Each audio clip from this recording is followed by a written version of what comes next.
fun. We're bringing the thunder. We are Funder. Flesh and blood, down under. Whoop, whoop. Number 12. How good is this? 369 subscribers today. Oh, I like that number. If you're here on Spotify, please follow. And if you're here on YouTube, hit the sub button. Yeah, baby. Because we get a lot of views. I mean, yeah. Also, we need to hit 1,000 subs so YouTube sends us a check so we can afford to send Tall Timmy to Worlds. So help us out. That's right, baby. That's right. So we have very special guest. Very special guest. We're joined here by Brandon, former professional MMA fighter turned LGS owner, Grimdark Gaming down there in the Wollongong area, Port Kembla. And thanks for being here, Brendan. It's all right. It's good to be here. Thanks for driving up. We appreciate it. Yeah, we really do. City traffic tonight. He's not local per se. It's an hour and 40 minutes away. Just Sydney traffic doesn't know what it's doing. It's like 80 then 40, 80 then 40. And Parramatta's not that good where we are. Yeah. So if you've been listening, Brandon, it's not like we get on the case of LGS owners or managers, but, you know, we've had our rants where we're saying, come on, please, guys, start your events on time, just basic stuff. But I want to let you punch back. What pisses you most off about your customers? What are things that they do that just irritate the hell out of you? Let us know. All right. Okay. So, number one. Yep. Tell us. Last minute. Hey, have you got these right as the event's about to kick off? Whoa. Singles? Yeah. Yeah, I hate that. Be prepared. You know it's coming. Or put the order in online. Yeah. Check it out.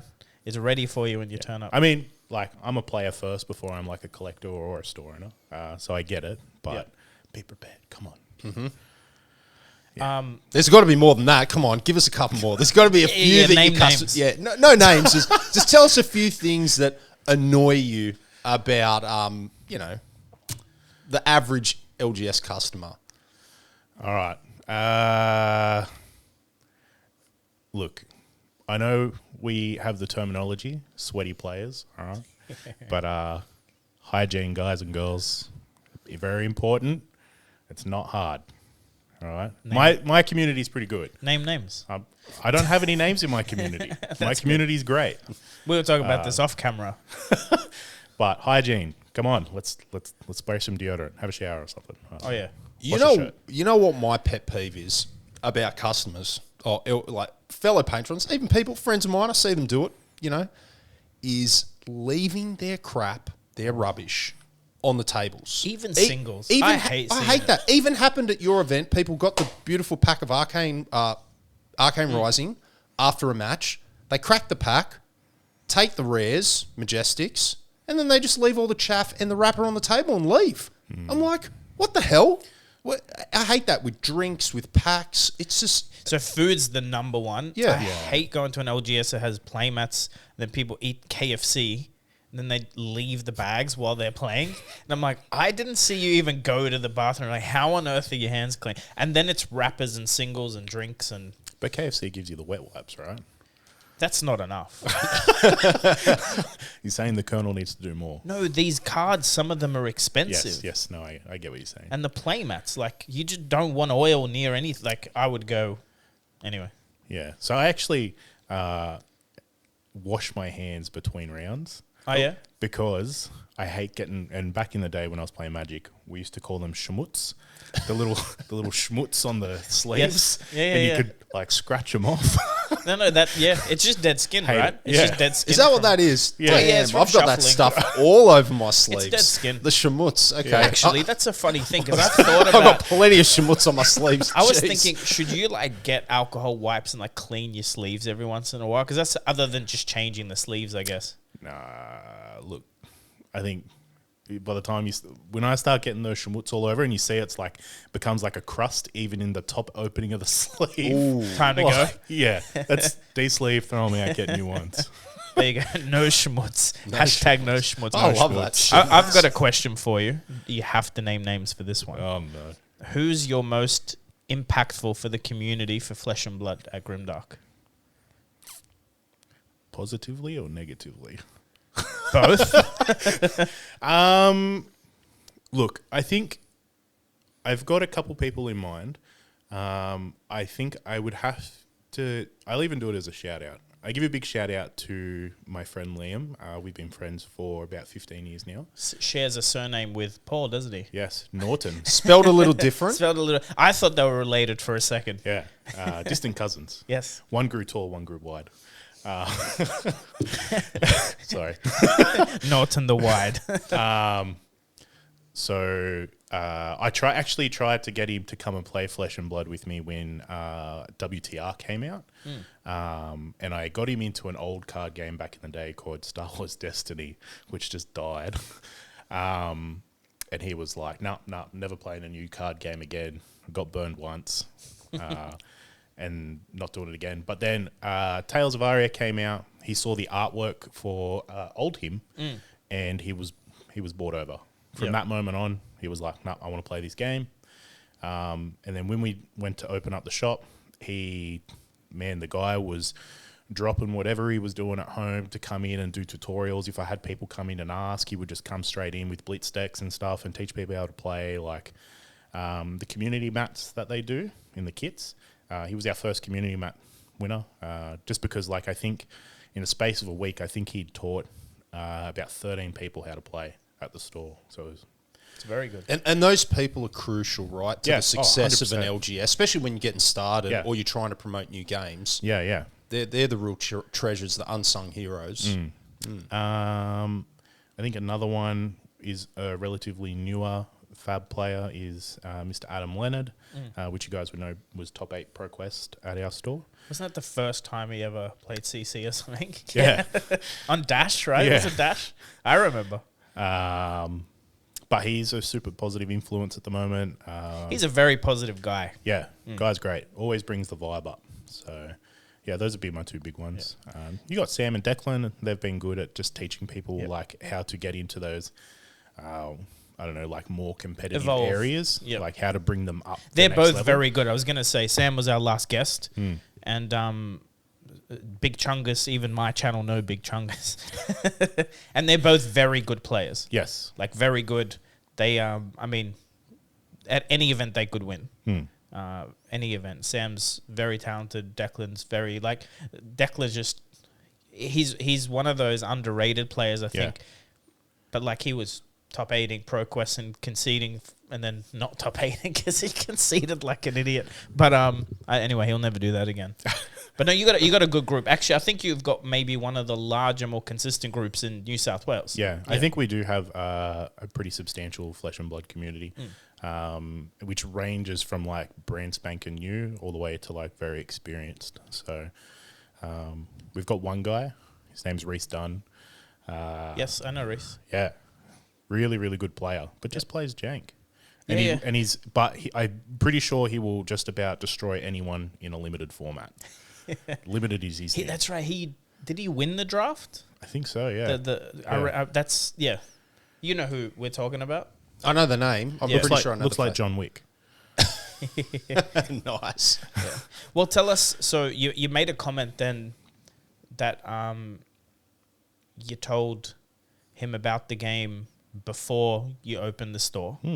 Let's go all the way back then, because you clearly were a gamer before a store owner. Big time. Which I think is important, but most store owners are. What started you off in card games? Oh, man. I think I got my first Magic cards when I was about 8. And we used to just play. So 10 years ago? Yeah. 22 years. So that's where I started. And then, like, as a kid growing up, you know, you get into Pokemon cards, Yu-Gi-Oh, and all those kinds of things. And just cards were always kind of around. And then got into wargaming pretty heavily. And then I think I was about 20 when I delved back into Magic. And then played that pretty consistently, like every Friday night for like 2-3 years. It took me to win my first Friday Night Magic. But yeah, and then I moved. After that, I think it was about 2017, Dragon Ball Super Card game came out, and then I was just a fiend on that. That's the old Dragon Ball? No, that's the old Panini one. That's what I'm saying. Like, what? That was the original one? Yeah, no, it's trash. No. It's rubbish. That's because I know our mutual friend Brent played that at a very high level. Yeah, no, trash game. Fair? It's not the current DBS, is what we're saying. No. Okay. It's the current one's really, really good fun. I won't talk about it too much. We're on a fab podcast, but Oh no, this is a podcast. Full stop, man. We talk about. Oh, you can talk about it. Yeah, no. well, let me tell you. So I played that pretty heavily, and then I moved to Sydney out at Maroubra for a few years, and then Flesh and Blood came out, and then it was actually Philip McKay. Yes. That was like, hey man, check out this game, come play, blah blah blah, and I was like, oh, I got nothing better to do, like. So then I jumped in at WTR, had 2 cold foil tectonic plates at that time. He didn't have them anymore. I know that for a fact. He had to reacquire one from me recently. Yeah. Had like the whole foil play set of Crippling Crushers. I pretty much had a play set of everything. I think the only card that I didn't have was like anything to do with Rhino, because I just wasn't interested in Rhino. Like everything else was cool, but whatevs. And then I moved back to the South Coast after playing in the first Sydney Calling. I didn't know you were there. So you're a Fab original. You are a Flesh and Blood OG. I didn't know that. I didn't know that either. You should see my gem ID. Yeah. Oh, well, What is it? show me. Is it 4 digits. Oh, I did not know baby. that. Here we go. I'm getting Do you hot wanna under the sell collar. it? Is it for sale? I think the only person I know that has one higher than me might be Philip McKay or Reece Dunn. I'm sure there's more. There's more. But there's probably at least 6,000. I think Ben, Yazi, and Hayden Yeah. are pretty low as well. I think mine's like 7.5 something. That's I mean, any 4-digit is WTR, right? Yeah. Yeah. That's cool. That's wicked. Yeah. So And so how close after WTR did you open Grimdark? The store, because Grimdark existed before. So it exists. Grimdark started 2 years ago as my side project, and I started it with painting commissions, which it was like known as Grimdark Australia. Grimdark is a style of painting based on the Grimdark universe of Warhammer 40k and all that stuff. So Explain that to me. Explain the style of painting. So, what is it? Dark, gritty. I don't know. Have you ever seen Games Workshop models? Oh, yeah, dude. They're like very clean, Yeah. lots of nice, like crisp lines everywhere. Grimdark is not that at all. It's like what does this armor look like in 100 years of ravaged war? Cool. That's what the style is. Nice. So So lots of washes and stuff like that. Washes. I use like oils, enamels. Yeah, wow. All that sort of stuff. But yeah, So you commission painted. So people would pay you to Yeah. paint their models. Yeah. Awesome. Niche little market. Did a lot of I mean, work. it's pretty big. Well, yeah.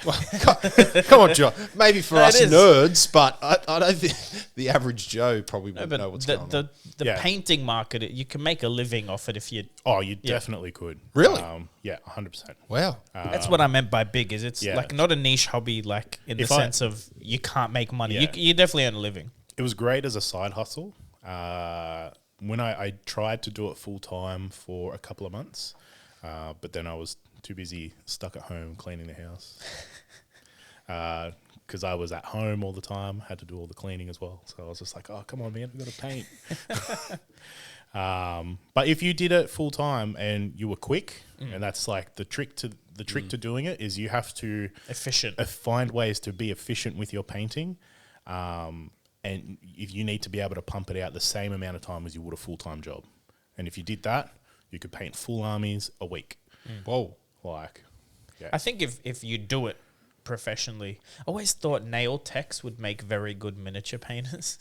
Do you know what I mean? Like, because they're very quick. Yeah. Are you naturally artistic? Like, do you know how to draw and paint on 2D? Are you a naturally artistic person? Yeah, I've always been like a pretty arty person, creative person, I would say. Ever since I was little, like whether it's musical, artistic, making things, like Sweet. writing, whatever. Like I've always sort of been into more creative things. Anything that helps like move the mind, I guess.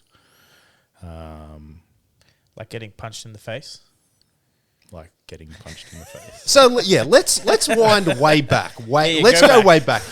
Where were you born? Were you born in Australia, Yeah. New Zealand? Okay. So heritage, Samoan on my dad's side, Yep. Australian on my mum's side, born out in Burke. Wow. Yeah, right. Okay, there you go.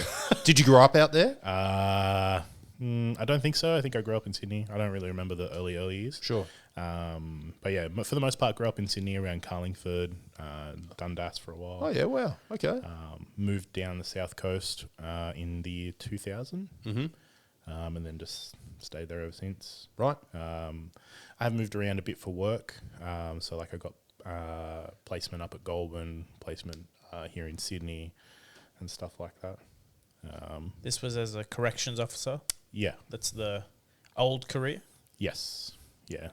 Still on the casual pool. So. Oh, we have something in common. That was a past life of mine. Oh, was it? Yeah, way back when, Where long at? time ago. Just over here, Parramatta Jail. Oh, you're kidding? Mm-hmm. Oh, we might know some mutual friends. Mate, I'm talking like 2005. It was a Yeah. long time ago. Yeah. But yeah, those people don't leave. Yeah, I've worked with people that were there around that time. Yeah, interesting. I don't think they left until it shut. Yep. So, yeah. So then, I dropped it sort of out of corrections to move into disability. Sort of forced because I lost my license on points. So Oh, your driving license. Yeah. which Hard was to drive out the jails. it was. I actually lost all my points in Sydney at the academy, but I deferred the court thing for ages, and then was on a good behaviour bond, and then I literally lost all my points in 3 months on my Yeah. blacks. Like, it was nuts. It happens. Just little things like I didn't know where all these things in Sydney was. I never lived in Sydney. Just getting pinged by don't turn left here, and boom, done. Like, there's 2 points. Yep. So yeah, don't lose your license. Don't speed. It sucks. Even the little 10 over, you can definitely lose your license in a couple of weeks if you don't. Yeah, I think I got especially 3 like of double those. demerits and stuff. I think I got over. 3 under 10 over 5. Yeah. So you've always been pretty much South Coast and Yeah. Sydney based, whether it's work growing up. Yep. And then when did you get into martial arts or MMA or fighting? Where did that was that the only sport you played growing up, or did you play other I sports? played rugby league growing up. Oh yeah, Of course you did. Yeah, I got they gave me a jersey one year for footy with Mr. Damage written on the back. Whoa, yeah, Mr. Damage. Is it because you just stood there and people ran into you and broke their neck? Is that why? So I wasn't much of a tackler. I was never really a good tackler. All the little guys were too slippery. Yeah. But if they had to come to me, let's just run the ball and let them come. Yeah. Yeah, one run, 80 metres, scored a try, 3 people in hospital. Is this high school? Yeah. Nice, very nice. So You see those NBA highlights? There's like a 7'1", 16-year-old. Was that you? Like Yeah. way too big for being in high pretty school. much, Yeah. pretty much. But yeah, so I started with footy, and then I got into fighting about 19. So between like 16 and 19, I was like a bit of a dodgy kid, like just involved in bad crowds. Got into a lot of mischief. And then about 19, I sort of fell into mixed martial arts. I was training at this little dojo who was just like recruiting. This guy was like just basically recruiting teenagers and like young adults into his karate dojo, and then signing them up for MMA fights and just taking cashies on the side and that. And then there was a show starting up at Wollongong, and I was like, that's sick. Like, I want to fight at home. Like, I want to do that and do it in front of all my friends and fam. And then I fought on that show, which the main event for that was actually Alex Volkanovski. Yes. In that one. It I was, know who that I think is. it was like his... Also a rugby player. Yeah, I think it was like his 2nd or 3rd amateur fight. But yeah, so I won that fight, and then one of the guys that was a trainer and a manager at the gym that Alex was training at, he reached out and was like, hey, like, come train with us, like, we'll teach you some stuff. And then me being like young and dumb was like, I'll tell you what, you come train at my gym and then I'll come train at yours. So he did. And yeah, man, I've never seen so many people get tapped out so quick. And I was like, all right, that's it, I'm going. Like, just tapped everyone out. Yeah. So with like double arm bars, flying arm bars, like it was crazy. So That's still the gym, right? Where Alex trains? yeah. Because I've watched his Is that up documentary. in Sydney? No, it's in Wollongong. Wollongong. It's Oh, just, his gym's in Yeah, Wollongong. Alex. it's Alex just felt like okay. it's literally like 5 minutes down from my shop. Yeah. Oh, wow. And that's where you trained? I'd love to meet him, by the way. Whoa. I want to see. Oh, I want to here see we if go. we Bring wanna- him in. We'll teach him fab. I want to see if I can drag him in. When they bring out a dwarf character for Fab, Here we go. that's when he'll play. Actually, I reckon that's How when I tall can is he? convince Is him. he John size? He might even be a little bit shorter. I'm 165. Whoa, really? Yeah, he's Oh, not no, a. he'd be about. He'd be Yeah, close. he's not a big guy. He'd No. be my. He'd be trimmer. He fights under my weight for sure. He Like fights 70. 67. Yeah, he's my height. Yeah. So like a lot of these guys are my height. I'm actually quite heavy for my height. That's the problem. What were you weighing in at when you were fighting? So I usually would walk around about 118. Okay. and Pretty trim. fight at heavyweight, Yeah. which is a 120.4 limit. Yep. So Paul posted some photos of you back in the day. Yeah. Thanks for those photos. They were gold. What a beast. So how long were you training for, doing MMA and competing? Well, so you said this was amateur, right? And you're just training at 19. Yep. What's the path from 19? So I started training at freestyle, and then about 3 months later, I think I was 2-0 as an amateur, and then 3 months later, I got the call up to go and take a fight down in Canberra against a guy called Andrew Machen. This guy had already had like 11 fights under his belt, and what I didn't realise is that if you fight in Canberra, they don't have an amateur or pro league. That's it, you're pro. Like, you go straight to that next level. And I was just like, yeah, I'll do it. And I signed for it. And then me and my coach had a big argument about it because I kind of took it without consulting him. I was still very new to the game, so I was just like, yeah, sweet, I'll go do it. Like, and then I ended up going down, and Alex cornered me that night. There was Alex, my manager, Luke, who, and another manager, Spider, is what we call him. And I went down, I fought, it was 3 rounds, went to decision, and I lost on a unanimous decision. But yeah, it was a good fight. I'm sure it wasn't unanimous. I'm pretty sure I smashed him. He blacked out. I kneed him in the head. He fell to the ground, and then was like, I don't know what happened. I just woke up on the floor. Yeah. But yeah, he definitely looked worse than I did. So when you're saying Unfortunately, Alex was in judges- your corner, that's Alex that you're referring to. He's a UFC champion, right? Yeah. Now, He's currently, like, he's he's currently he's holding the pound belt. for pound the best now, Oh, ranked the 100%. best. If he's not, he is now. No, he is. I saw the rankings. He's insane. The dude's an animal. But he's not just insane. He's been dominating everybody. Yeah. Like not even close. It's never been close. And I Never. think Well, the Ortega fight, I've never because I know jiu-jitsu. It's inhuman what Alex did. Yeah. Like Ortega's a very, very accomplished jiu-jitsu guy, and Alex is like a more of a brawler, but clearly in MMA at that level, you know a lot of everything. But the guy had him deep. Like Alex's head was red, and that's pure willpower. willpower. Determination. Yeah. He just didn't tap. And like, let me explain something. If I choke you with my arm and I let go because my arm hurts before you let go because your neck hurts, you're a freak. Yeah. Like if my arm gives out before your neck, that's what happened. Yeah. The guy had to let go. Yeah. The guy's like, I can't squeeze anymore. Yeah. And Alex just refused to tap. Yeah. Like it wasn't even, he was caught. He was losing, but he just refused to tap. I think there was a couple of submissions in that. There was that more were than like one. that, right? Yeah. But Two, in maybe three. jiu-jitsu, see, it's, you're so good is sometimes the problem because you know it was deep. Yeah. You know you're world class, and then the guy doesn't tap. So like it's same as boxing. If I come up to you with our size difference and hit you strongest everything I got in the face and you don't blink, go okay, I'll give it another shot, and I do, and you don't blink. I have no way to win anymore because I'm like, but that was everything I had, and that's what happened. Ortega like broke his. Volkanovski broke his spirit. He's Yeah. like, this is just He had him in I like can't make him tap. That's my best shot. And he Yeah. got him in a triangle. yeah. You can't. How do you get out of a triangle? Insane. That was one of the best fights I've ever watched. Yeah, that was a really good fight. Easy the best in the world, pound for pound, right now. That's So this UFC champion cornered you down there in Canberra, and then that sort of propelled you into more pro fights? Yeah. So I just kept fighting after that. I think my next, But so he was amateur still, right? yeah, Yeah. my next fight after that was actually an elimination gauntlet. Multiple fights in one night. Whoa. Yeah. That is spicy. school. Yeah, That's real spicy. What was that like? it was a long night.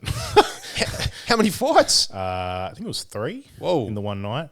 The first couple were like 19 seconds long, and then the third one was 5 rounds. Oh, God. But like the worst feeling is like, I swear, and I still swear to this day, that they said the final fight would be 3 3-minute rounds because you've already fought several times. And this is for our heavyweight belt.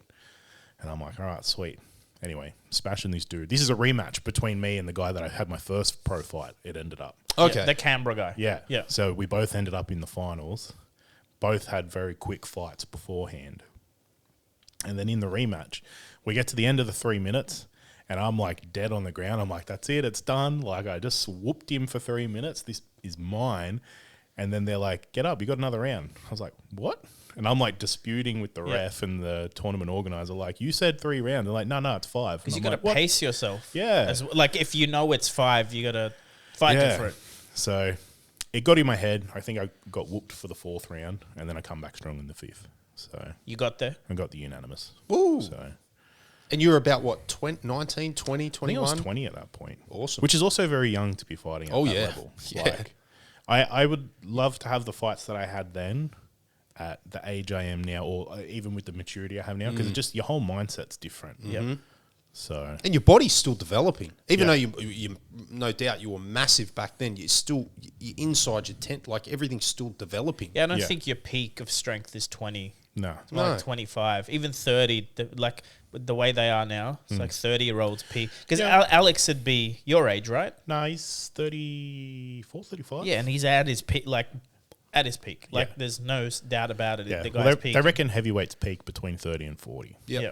So Because it's that dense you- strength. You lose your speed before you lose your strength anyway. So. But a lot of it is that like dense.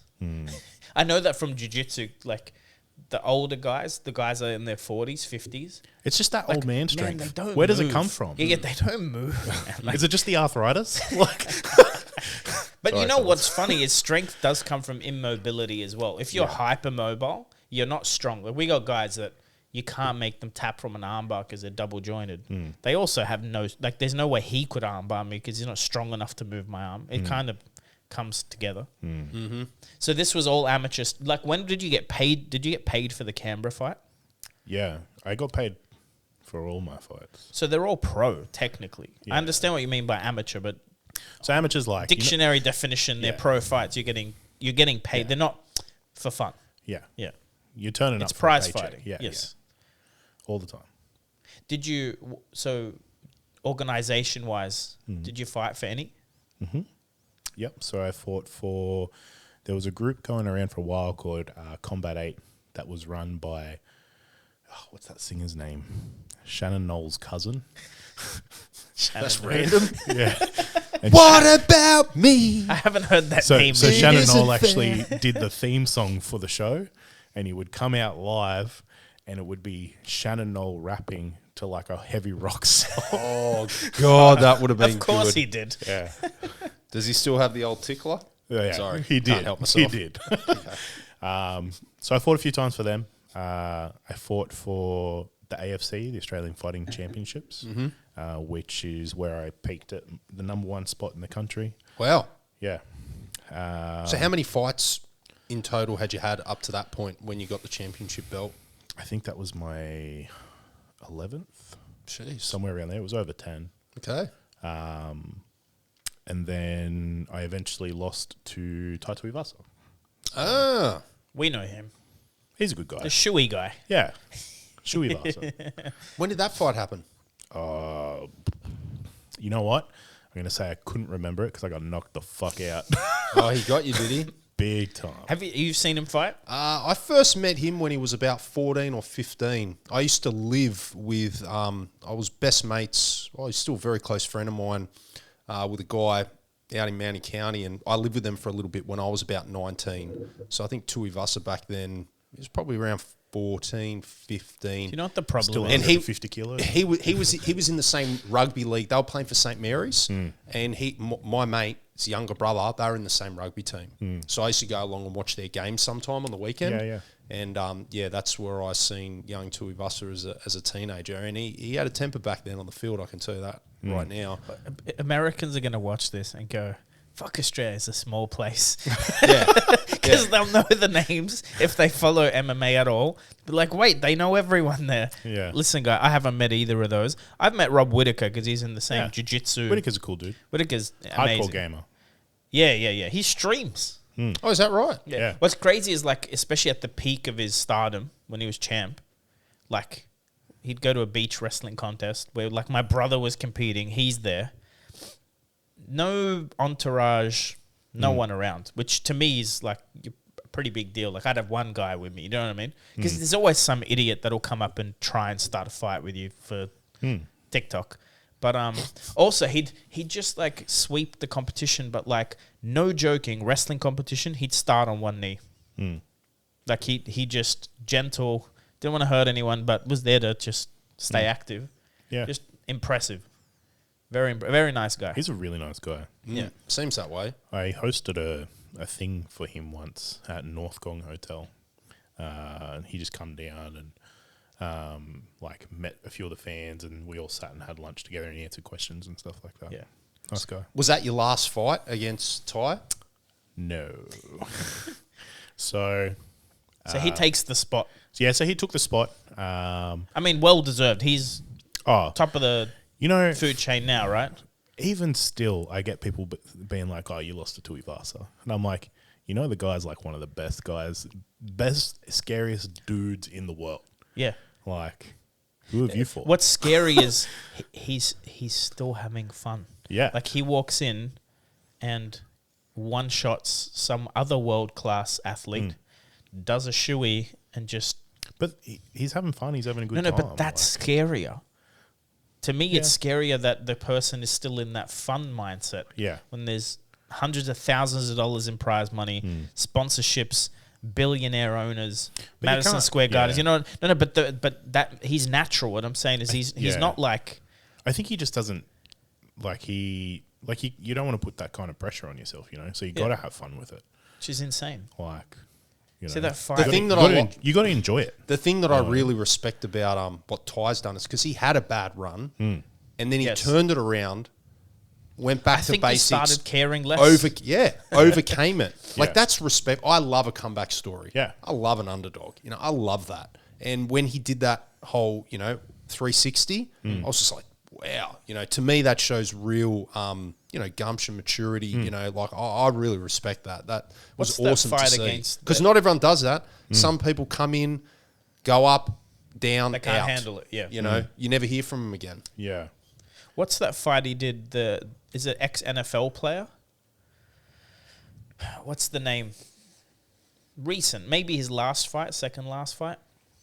I'm having a bit of a mind blow. But you know the fight I'm talking about? Yeah. Where just cracked him at the weirdest angle. Yeah. And the other guy was bigger. Yeah. And he's like an ex-NFL player. Was Derek Lewis? No. Curtis Blades. I think so. Yeah. And never fought again, has he? I think that's when he left.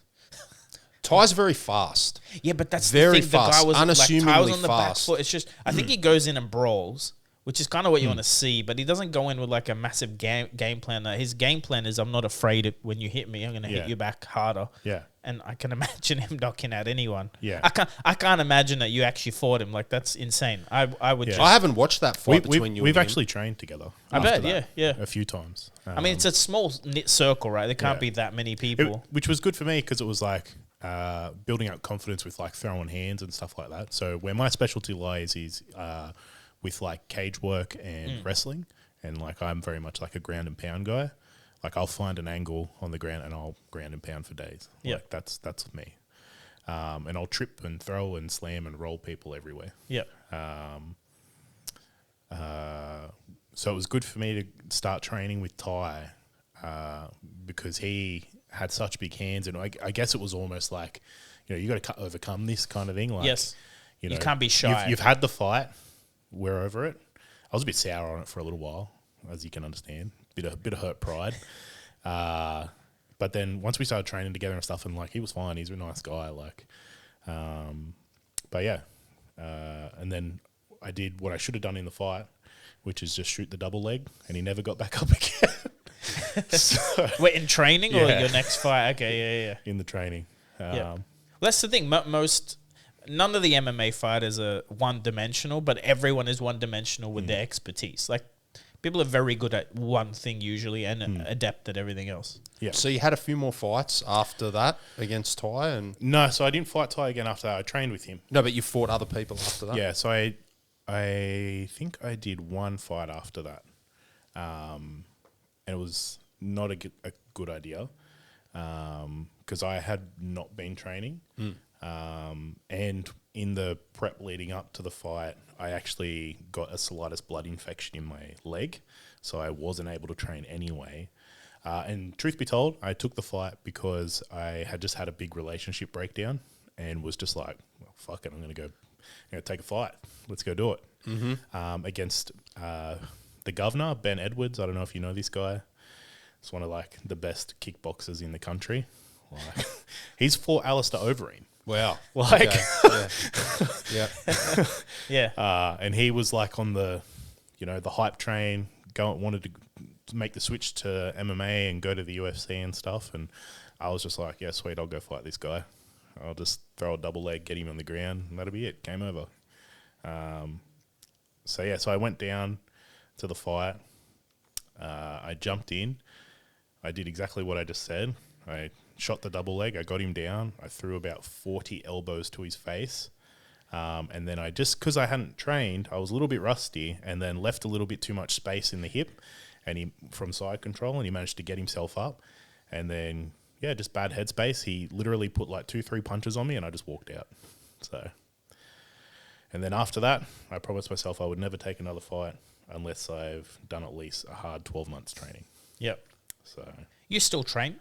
so leading up to, not at the moment, which is why I'm like this, but leading up to between the first and second lockdown of COVID, I was training hard because I was like, this is it. I'm going back. I'm ready. My mind frame's good. It's time to go back.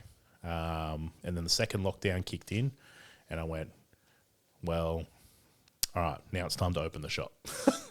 I'll focus on that. Yep. Get the shop going, and then the goal is that eventually one day the shop will be enough to sustain me a wage so I can go and train and just run the shop. So the MMA door is not fully closed. No, I'd love to go back. Oh, that's awesome. I've always wanted to go back. Yeah, I'll come baby. train with you. How good would that be? Cheering on our man in a fight, getting all the fab crowd there. Be That'd be sick. so good. I go to, like, we got some MMA guys in the gym. I definitely watch their fights. It's amazing when it's someone you know. Oh, it's so good. Because you're like, I'm nervous. How does he feel? You know what I mean? I do the same thing with Alex's. I'm I more watch nervous Alex's when fights. someone I know is Yeah. fighting than when I fight. Like Alex's last fight against Max, man, I was shitting myself watching that whole thing. He can handle himself. Even though he like destroyed Max, the whole time I was like, oh come on, Alex, just hurry up, let's go, let's finish it off. So, Yeah, go. I was just going to say, let's talk about the game store because we kind of pivoted off that. You started out with the Grimdark project. So you're a co-founder here. Let's be clear. Yes, Yes.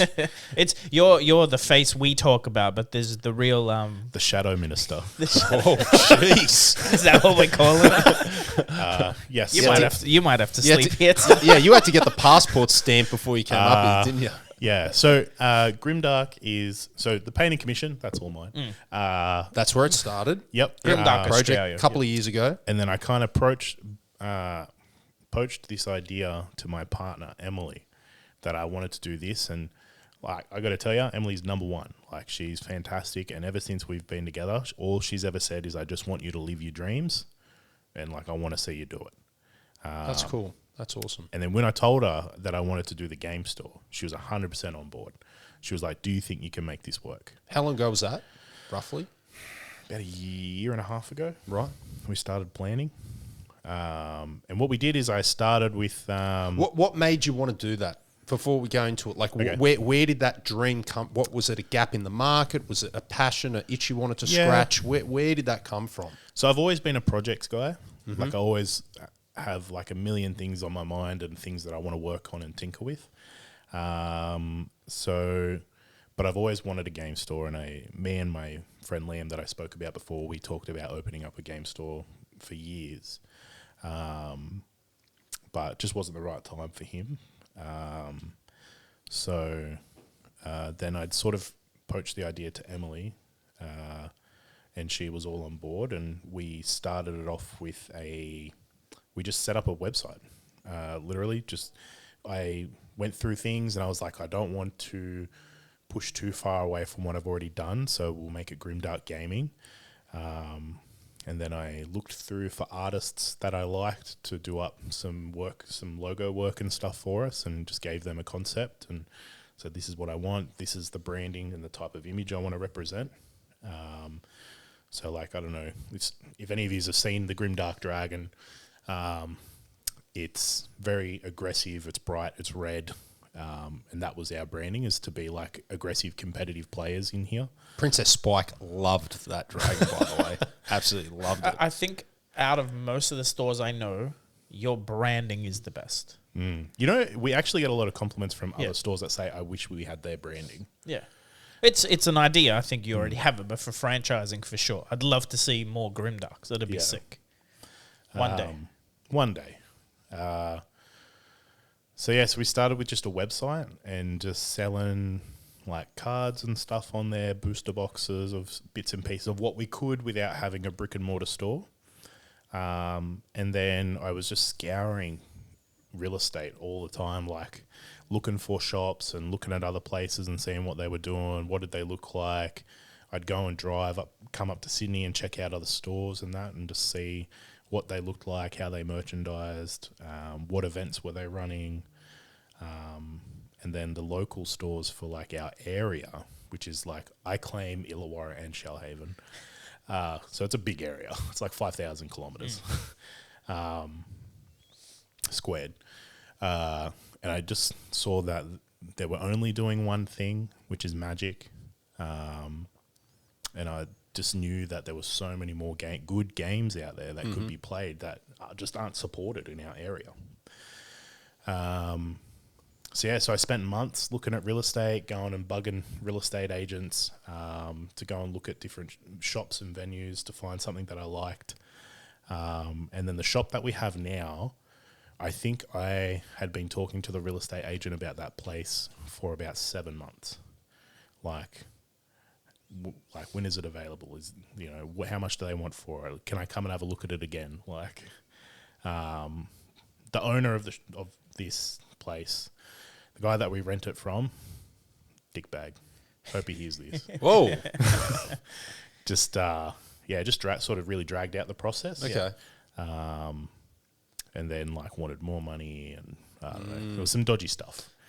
Like, our rent-free period got cut short because his solicitor took a month to return the paperwork back to us, right? But we agreed on a start date, but we cut into that start date time. So he was like, no, that was the start date a month ago. We just couldn't make him budge. Yeah. So I just sucked it up, said, that's it, whatever, just give me the keys. And then 7 months later, we finally picked up the shop. And then I think that day I drove up to Sydney to some carpet tile warehouse, loaded up a ute full of carpet tiles, and that was it. We just started working on it from day one, laying carpet tiles, getting masking tape and masking out where we were going to put a wall or how we were going to put tables laid out. And it was a big job. Whoa, it paid off. So you got the keys 7 months ago. That whole thing was empty. Yeah. And even the raised area? The mezzanine was there. Okay, but there that's was it. nothing else. And you opened your doors approximately 5 months ago, 6 months ago? It was whatever Farewell Welcome to Wraith was. Okay, yeah. Not long ago. That was our first event, and that was crazy. That was when we opened the doors. So you spent maybe a month, maybe 2 months, Yeah, we literally pumped, I Fitting think, out. a month. just fitting out the store. Yep. Like, I'm so impressed. Like, you go into your store, and I just can't believe That feels established for 5 it years. feels like it's been there, right? 3 years. Yeah, because Like- you go to more established stores and they've done less. So you've obviously got an incredible work ethic, and that's one of the things I harp on about. To would-be game store owners or people I know. I know a lot of people that own shops because I've been in and around this community for so long, and I always say to them, "Sure, you got to have a passion for games and be an enthusiast, but you have to have a bit of business now, and you have to want to work hard. Whether you want to be successful, I believe in any field, running a small business, doing anything. You can't get around the fact that you're going to need to put some hours in, especially when you first open. You guys have clearly done that. Yeah, no, it's been a big slog. Like, definitely wouldn't have been able to do it without Emily and like a few of our friends, like their help. Like, there's been many a nights where Emily and I were there from like sunrise, get breakfast, go to the shop, and then we were working all day trying to get this place sorted until like late at night. Most nights I don't think we get back till 11 o'clock, and then we both work full-time jobs as well. So we both get up at about between 6 and 8, go to work, and then finish work. I usually finish about 2, 3, go straight to the shop, package orders and that have come through for delivery, go to the post office, do all of that, do the banking, make sure the shop's presentable. We've got a casual and a part-timer now to help out.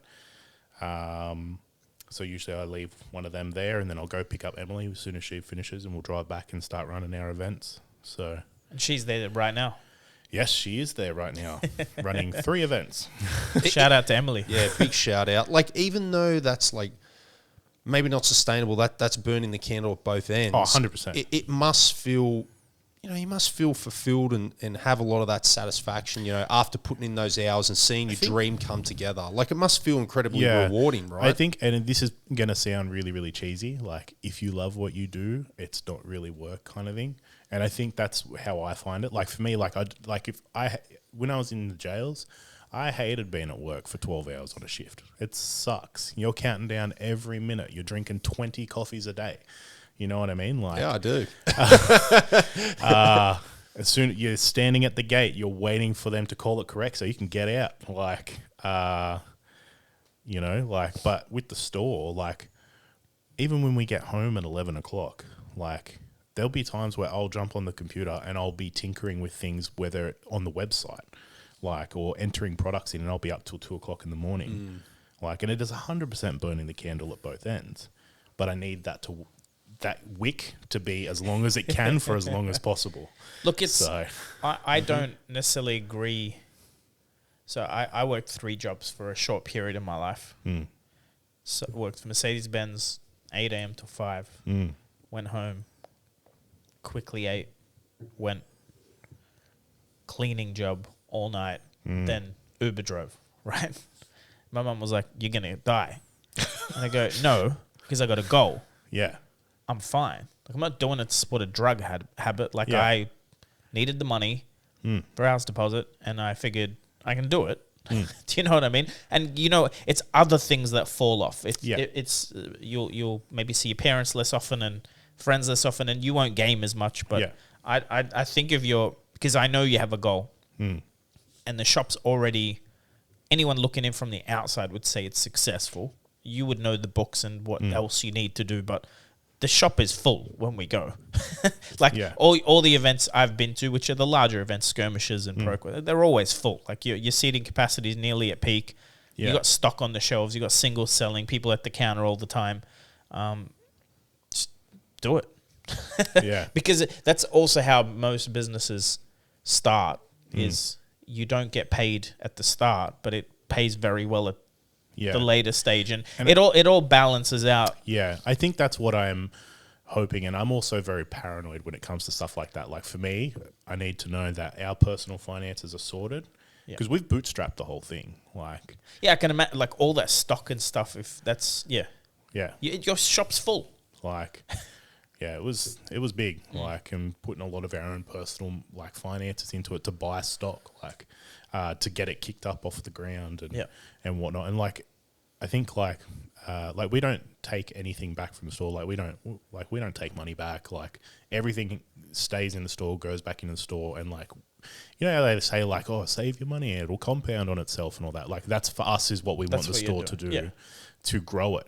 You know what I mean? And to make it the place. How is it looking? I don't know how much you want to go into numbers, but it looks good. Talk to me. It looks fine. I think we're like from where we started to where we are now, like huge improvements. Would you say it's profitable? Yes. And is that only because you don't pay yourself, or realistically, if you paid yourself, would it actually sustain you? Not that you would now, but is it at that position yet? Not to where it would be comfortable. Yep. But if you fired everyone and just worked there yourself, I could. Yeah. But then that would slow down the progress of the store. You're doing the right thing. Yeah. You're just putting money in. Yeah. You're taking money from someone else's pocket. Yeah. 8 hours a day. Yeah. I think my biggest thing is like, so the relationship breakdown I mentioned before put me like that, and like other factors. Like I went into a very bad situation with debt and had a substantial amount of debt to pay off. I am debt free. Awesome. Awesome. I am so It's the best feeling. Afraid of having to go back to like borrowing money. Yeah. Like we've got our mortgage and that's it. That's different. Like, that's some of the only good debt you can have is like, at least it's property. Like we've been talking about, because we only have the one car between us and we just make that work. And we've been talking about like, oh, maybe we'll just go finance a car. And I'm like, look, I'll tell you, if it helps the advice, you're smart enough to figure this out. Houses, put a 5% deposit. Doesn't matter. You shouldn't ever lose. Worst case scenario in a house, you lose some, you stay in it for 5 years and it's a profit anyway. Cars, I think the magic number is like 30-35%. Finance a Lamborghini, doesn't matter, but calculate how much a 1-year-old car is worth of exactly what you're buying and make sure you cover that in the deposit. That way, shit hits the fan, you sell the car and you're not in debt. Because people that would come in and buy cars for like 5% deposits or no deposits, like you're an idiot. It's a depreciating asset. If you 100%. Panic tomorrow, you lose your job. You're also down $10,000 because there's $10,000 tax on that thing. Yeah. Don't do that to yourself. So do you get what I mean? I think because car finance is fairly safe. Just don't go in over your head. No, I think what we're going to do is we're just going to pay cash. We'll just get a little A to B, and I'll probably just use that just to do running around. Get an electric bike. That's all I have. I'm kidding. Hey man, I ran a household for 16 years on one car. Yeah, so it can be done. It's doable. Oh, we only got a second vehicle in the last 4 months. Does 5 it feel months. like a really big luxury? To be honest, I don't know. To be honest, not yeah, probably, but probably your not with kids petrol don't prices. drive yet. Yeah, not really. Actually, like we'd made it work for so many. Okay, caveat. Sorry. Out of that 16 years, I had a company vehicle for about 10 of those. Okay, so big caveat though. But for the few years leading up to getting this second car, we were on one car. But yeah, so that is a caveat in there. I don't want to misrepresent the story here. But again, it is convenient. But I guess when you get used to making something work for so long. Yeah. Yeah, I think we're pretty much kind of like, it's working, like it's fine. And that's why it's kind of been on the back burner, the whole car thing. Well, you're building something. It's like we were saying before, it's easy to stay motivated when you're building something for yourself. It's very hard when you're building it for someone else. Yeah. I haven't had a job in 3 years. I won't have a boss. Because that feeling of like, I'm solving problems, man, I've made people rich. Yeah. I can get them on the podcast. They will say, yeah, actually, John made me rich. Like, no joke. All right, so well, next come on, year, man. When are you going to make me rich? So next year when I come back, do I need a shit feeling? Do I need to Let take me tell a you, ticket? it's a shit feeling when your work. We'll go stand in line. Hashtag, when's John going to make Timmy rich? You know, I worked for a solar company. So I worked in solar for a while. Very quick story. This guy was a Chinese national importing solar equipment. He was an imported distributor of solar equipment. Okay. He's like, I should compete with these retailers. poached me off the company I was in. Goes, look, I'll pay you whatever you want, but you got to put in like 6 months building it first. So I'm like, I can do that. You pay me $50,000, so $25,000 for 6 months. I'll build everything from scratch. Commission structure, quoting templates, procedures, everything. This sounds dodgy. I did it. I was the sales director for the company. 6 months in, I have 4 salespeople, all on commission only. One of them is averaging $4,000 a week in commission. So imagine how much money the company was making. I'm on $800 a week, right? And the agreement was I'd be on 150. He just didn't renew the contract. Yeah, that's what I was about to. Yep. I see his ads on my fucking Facebook feed. Yep. It's my commission structure. I created something other solar companies weren't doing, where it was commission only. But man, like, okay, most sales jobs, the KPIs are impossible to hit, right? Like they're like skewed. Like cars was like that. That's why I couldn't last in cars very long. Like you got to sell 10 cars to make livable money. So what they do is when everyone in the dealership is averaging 10, they bump it to 11. Yeah. You're like, wait a second. Yeah. Or they go hire 5 new salespeople. That's the other trick they do. So you got to... Anyway, I created something that worked, man. And I was so mentally burnt out. I refused to do... Like, people were then, friends of mine, like, let's just do it ourselves. I'm like, I'm never doing it again. Like, fuck that. They're like, we'll start our own. I'm like, I'm not. I already... Like, starting your own is much worse than, than importing yourself. And I didn't have that kind of capital either. But building something for yourself is different. That feeling of like hitting goals and achieving something and then watching someone else. Like if you bought a franchise game store and then you're number 1 in the country, does not feel the same. Yeah, so Does that make sense? I almost bought into Good But Games. it doesn't feel the same. Oh, you must feel good you didn't. No offense, Good Games, but No offense. yeah, none intended. No, but Good Games is not what you would want a store to be. No, see, that's the difference. The reason I didn't was because it wouldn't be me. Yeah. Like it's not what I wouldn't be able to do all the stuff. I didn't feel like I would have the freedom to do what I wanted. And I also no longer want a boss. Like that's what I'm saying. That's why it doesn't feel like you're burning the candle. And I find some of those franchises, not going to name any names, but the way they set up those franchises are quite predatory in nature. Yeah. I can't share too much, obviously, because I don't want to get myself in trouble, but I think you made the right decision. Yeah. I know that I made the right decision, and I can feel that. I've actually had people reach out to me because, and I'll probably get myself in trouble here, but because they had heard that I was going to franchise from someone at GG, and then they've contacted me saying, why didn't you? Like a reference. Yeah. I'm like, look, I think like nothing really. I wanted my dragon. Yeah. That's usually what I come back with. Yeah. I think my dragon's better. It's your baby, Yeah. right? Like that, I think it's you wouldn't be burning, that candle wouldn't be as long, No. I believe, if it was a franchise. Oh, no way. It wouldn't and be. having to share. So I don't know anything about the Good Games model other than they have franchises and they have company stores and they have halves. Yeah. But most franchises, in my experience, I worked for Godfrey's for a whole chunk of time and they were franchise mainly. That 5-10% reinvestment money that you're doing, like whatever profit you make in a year that you sink back in, usually goes into a franchise fee. Yeah. And your growth is not limited if the franchisor, whatever, the head company is investing it back in to advertise. You know what I mean? Yeah. So the way franchises, like why McDonald's it was successful, I don't think, even McDonald's, their system's flawed, is they take all the money and profit and then they reinvest it in marketing and big promotions and sponsorships, right? But if you have a franchise brand that takes your money and then spends it and doesn't reinvest it back in the brand, you're just giving away your growth. Yeah. Now, when you do it yourself, there's also more risk, but at least you can control that compounding investment. Most franchise systems are just someone raking in money.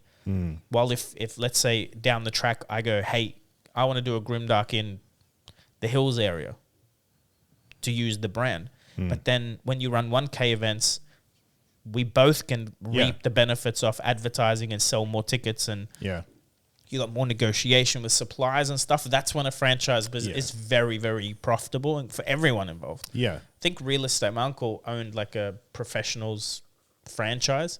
It was good when it was good because the owners of the professionals, the millions of dollars they made every month, they were sinking right back into the brand. That works, but people get greedy, and I feel like good games don't have that. Good games isn't spamming me with marketing. Do you know what I mean? Like I don't feel like that they're the only place to go or they have exclusive this. I think it's just like they make enough money and they just keep it as is, but I don't see it as like a growing their stores. You know what I mean? Doesn't feel like that. Yeah. Like while yours, even the events you're doing all off the top of your head, way better than anything, like aside from Flesh and Blood themselves. Yeah. You're running pretty good events yourself. Yeah. Look, I think we run a pretty good show. Like, I think everything is like from a player's perspective. What would I want to see as a player? Like, what would I go to an event Championship for? belt. 100%. Yeah. If you missed this on our socials, told Timmy and I took photos of them. The belts. So there's 4 games you did? 6 games. In total. Wow. So we did. Was that always, sorry to interrupt you, was that always the strategy, the store, go wide into multiple gaming systems? You 'Cause play you've all of played these a lot. games, You've played a hell of a lot. Was that your... So I can play. Just double checking my facts here. I'm just thinking about what games we have in the store at the moment. So I can play, I'm going to say, 90% of the games that we have in store. Like I could sit down and play straight away. I might ask a question, be like, "Oh, do I have to do But you this?" know the mechanics, and Yeah. you can pick up a deck and... Yep. Digimon, Dragon Ball, Pokemon. What's your favorite? You don't have to say Flesh and Blood. What's your favorite to play? I'm going to get shot. No, say it. Whatever. Say it. Say it. Who cares? Look, my favorite game is Dragon Ball Super Card Game. I was going to guess that from I how have you a talk about Dragon it. Ball tattoo. Whoa. Yeah. And I grew up with it. It's nostalgic. Whereas, like, I don't think they will get there. I don't think Flesh and Blood has really hit the mark where it is nostalgic for people yet. No. Which is why I think people are still suckers for Magic. And Pokemon. So Yeah. were you into the cartoon of Dragon Ball before the cards? Did you ever try turning into a Super Saiyan as a kid? Like, He got Okay. into fighting, man. The only exposure I had to Dragon Ball when I was very, very young, one of my best mates, big shout out, Eldon, he's still here before he goes back to Hong Kong. When they immigrated here, they lived close by. Anyway, long story. When I was very young, I used to go to their house, and they had all the Dragon Ball cartoons they bring from Hong Kong, and they'd have like CDs before anyone in Australia had CDs. Basically, they had like these crazy big CDs that were like the size of records, just stupid shit. And they had all these old Dragon Balls, and I used to just watch it, and it was all in Cantonese, so I couldn't understand it, and I just feel like, what is but that? you knew Frieza was getting punched in the face. Well, I don't know, to be honest, but the art, the style, it never captured my imagination. Fair enough. I'm a high fantasy guy. Okay. High fantasy is my thing. How old were you? When I first saw it? Shit. And do you mean high as in like... Like Warhammer. Yeah, like Lord of the Rings, Warhammer. Yeah, man. Would you call it medieval fantasy? Or It's I don't called know. high fantasy, high right? fantasy. Like, but I also like sci-fi as well. Where's the high part come from? I don't know. That's what it's Isn't it coined just as. high, it's just high elves or something, right? No, it's called. They call it high fantasy. Okay. I don't know why, but shit.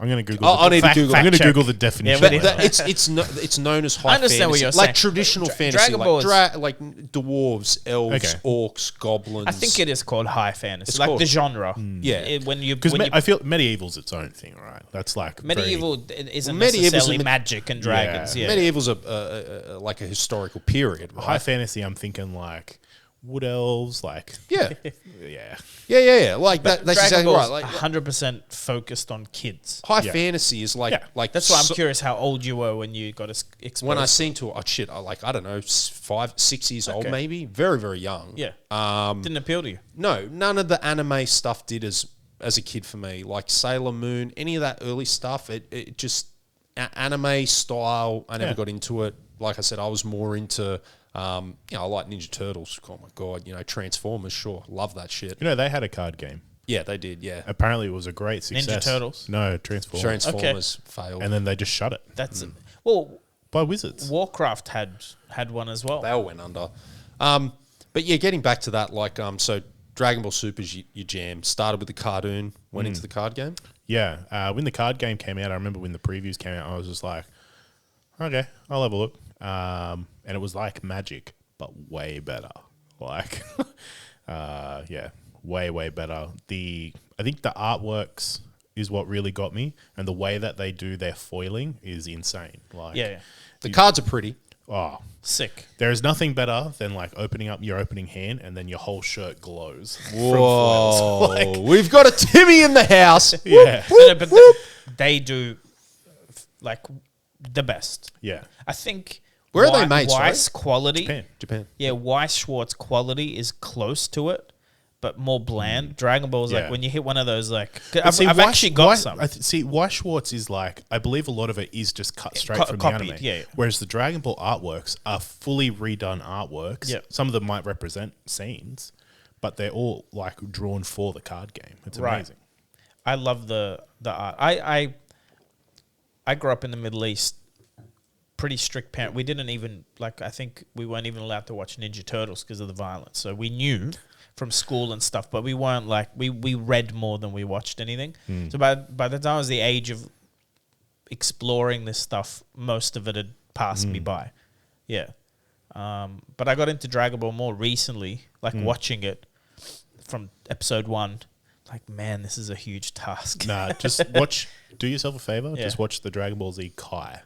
Okay. It breaks out. It takes all the filler out. Yeah. And This it is a just- lot of filler. There is. So just watch Kai. It's I very think it hard takes as an it- adult. I think it takes it from like 380 episodes down to like 120. Yeah.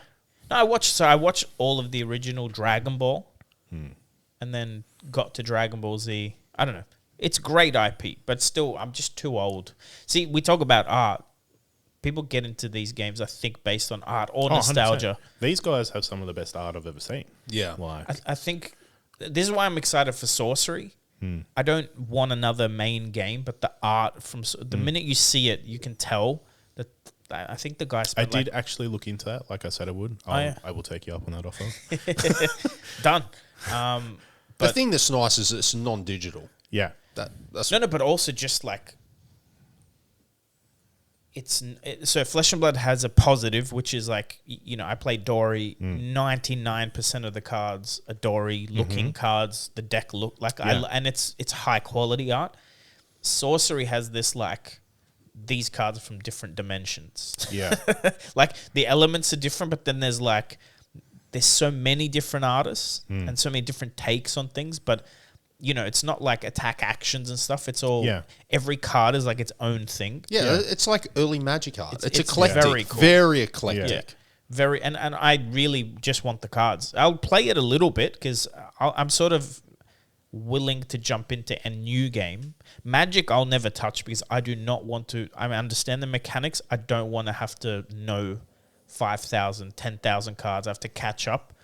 Flesh and Blood I already joined late enough. Sorcery is like when it comes out, I'll play it. You're at the start. Yeah, I'll You're an try OG. it. Oh, Flesh and Blood were pretty OG. Okay. No, I know, but I started after Monarch. Like, what I'm saying is I still feel like I could catch up. I pretty much know all the cards in the game. Like, some I'll have to pick up and read, but I'm not going to be like, what is that card? I've seen it before. I just can't remember what the text is. Magic is like, no. Speaking of art, what's your favorite Flesh and Blood art? You already know. You saw it. I have a lot. It's hard. Yeah, I don't Like have the a single the piece of library art. as a landscape. What's the first thing you think of? for Flesh and Blood? The first card, first artwork. Like if you just say Flesh and Blood, I just think He's of going to Bo- say I a just romping club. No, man. no. I just think of I just think of Bolton. I Yeah, just think of there you that go. deck. Any card in that deck, that whole style And of that's art. what I mean. I'm not saying it's my favorite art, but if you have to say, when you think of a Flesh and Blood, something comes to your mind. But there's plenty of Flesh and Blood cards that I love the artwork that I don't play them, but I just look at them and I can just stare at them for like minutes. Okay. They just captivate me, and I'm just like, holy shit. Yeah, you Bolton know? does have some really nice artwork space around here. yeah. I think part of the art is your Bolton deck, the light cards, the sabers, like that. Do you know what I mean? It has a flow. As in, this is something I've been trying to work on. Like my female wizard playmat was like, I want Kano's right? armor on a female with the weapon in Volcor with the volcano. They're like 4 different cards in that art. You could describe the Bolton deck to an artist, and you could make an art piece from the deck. Like you could go. Do you understand what I'm saying? Like you could combine Bolton, but in the Lumina stance with the light and the sword, and he looks like he's healing and light around him, and it's a whole thing. But then there's individual cards, and then there's like the library, which you don't play in your deck, but you're like, holy crap, how did this guy... So I've been told by a professional artist that it looks like it's a photograph. The library, that's how we got the... Like he's done a photograph or used a photograph And of like an drawn old out. cathedral and then gone... Well, you got to draw your inspiration from somewhere. Yeah, but like- in a good way, like he's put the lines, because it's very hard to paint lines like the library. That's why it's such an impressive like landscape. What's your favourite art? Do you have one? Or? Yeah. Showtime. Oh, Yes. Okay. Crippling Crush. Mangle. I see a theme here. Yeah, I see yeah, a theme. yeah. So, are you? You're a guardian. Yeah. Is that your No, real guy. He doesn't play. The people called me that, yeah. a Bravo? Yes. Particularly. Man, you should. I told him he should cosplay as Bravo because he's so big. Imagine he rocks up. No. Imagine if he rocks up in Bravo gear. I reckon star of the show. You just No, it grow doesn't your matter. hair out, Just- bro. just You'd be- because- I actually cosplayed Khal Drogo once. Yeah, I've I seen this. believe it. Holy. Emily was jeez. like cropping his ex. Did you just have Daenerys up on your shoulder? No, You're just like- his So ex my was ex Daenerys. was Daenerys, and Emily was like Cropping cropping it out when I showed John the photo. oh, please show me She was after being this. funny. She was being funny. She's a good ex. She doesn't Yeah. get jealous. She's No. a good girl. She was being funny Yeah. about it. Yeah. It's like, don't worry about Yeah. it. Yeah. So you're Bravo. Can you Guardian. imagine him at the cosplay? I do play Bravo. Yeah. Okay. So I do have everything I need to possibly play Bravo at home, double sleeved. I now have a cold foil tectonic plate again. Thank you. Yeah, you John. do. I swapped him for some uprising cases. So, see, when I moved back to the South Coast and I tried to get Liam, my mate, I'm looking at you, to jump in and play the game with me, he was like, nah, not playing another card game ever again. Destiny went down the drain, not doing it again. And then Emily and I debate about this, but I thought I was being the good boyfriend and getting rid of all my junk. So I was like, well, I've got no one to play Fab with. I'm not driving to Sydney every week to go and play it. And then I spoke to my mate Phil and was like, should I sell any of these? And he's like, oh, well, some of those are like, you can get some money, like $150 a tectonic plate, blah, blah, blah. Cold foil. Fucking Phil. Yeah. Wait, So- did he buy them for that? No, Alright, no. I know. He's good. But Yeah. so then I sold everything off, and then everything else, all the rest of that alpha stuff just went straight in the bin. Just space saving. Yeah, I just I thought I was did being a that good the other boyfriend. day. All my bulk's gone. I just can't. Like, I'm in an apartment. You can sell so much of it. But really, if I gave you like 4,000 uprising Bronson commons- is crying right No, now no, if no, you no. threw out Alpha Bulk. Are you kidding? I'm throwing. They're $1.30 a card right now. Alpha bulk. I'm not selling that. I'm saying like my uprising bulk is just not like maybe one day it's worth. So no, I can't keep it in the house, But that's like a 10-year investment. which is not going to happen. Like if I had a triple garage and chuck it in the corner, A forget library, about like the artwork. that'd be nice. But see, to be honest, for space, I'd put something more valuable and smaller in it. Yeah. Like bulk is like to make real money, Yeah. what I'd consider real money, I'd literally need this apartment full of bulk. Yeah. To ever make like 20, 30,000 Yeah, of bulk. You know what I mean? I So only I'd rather recently have heard about bulk investors like a few months back, actually, and how they Yeah. I think it's big in Magic, right? They buy someone- all the bulk, yes. and then every couple of years they pull some out and sell them and make like 30 cents a card, and then they put the rest Yeah, away. but they paid 1 cent a card, which Yeah. is like it's actually if you have Saint Hung does this on a higher scale because he has a big like eBay store, I believe, and he definitely has a lot of Magic bulk, old Magic bulk. But the real money is in 10-cent cards going Yeah. to 50 cents. It's not in your harder finder's not going to have the same appreciation ever because it's already appreciated. Yeah. What happens is a 1 cent rare that no one plays suddenly, like Chains of Eminence might be having a resurgence. The Pro Tour winner wins with Chains of Eminence in the deck. Suddenly, if you're sitting on 1,000 Chains of Eminence, which I think it's super rare, right? Like no one has in their deck. No one wanted. Red Unmovables was the good example. Before Starvo, that was a nothing card. Unmovable. That's the 3 cost. No one wanted it. It became a staple for a short period of time. But if you've got your bulk sorted, you could just go, oh, here's 50 unmovables, bang, bang, bang, bang, bang, bang, and you're like 100x your money. Yeah. But you have to have the patience and the space. Yeah. And they're two things, like with sorting bulk, I will never sort my bulk. It's always been hard to do in Australia. Yes. I tried to do this a few times with Magic. Well, I did it quite regularly. Not to make money, just because I like doing it. So when a new set would get announced, I'd look at the rares, right?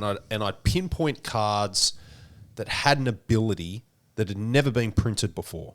Okay, so I'd look at abilities and I'd look like, okay, a couple of examples I can give you that I did okay with is I think it was a 2-drop red card, Eidolon of Great Reveal. Yeah, was that the one? Yeah. It's like whenever someone casts a spell, Non-creature spell. 3 damage or 2 damage? yeah, if someone casts a spell under a certain converter mana cost, they'd get pinged for 2 or 3, or whatever the case. Anyway, a card like that had never been printed, and on release, these things were dirt cheap, or at pre-release, like that, like they were dirt cheap. So I scooped up a bunch, not heaps, but 10 or 12. Right, I was paying a few bucks per card. Okay, and they just went up 5, 10, 15, 20. They just kept going up. Same thing I did with Colligan's Command.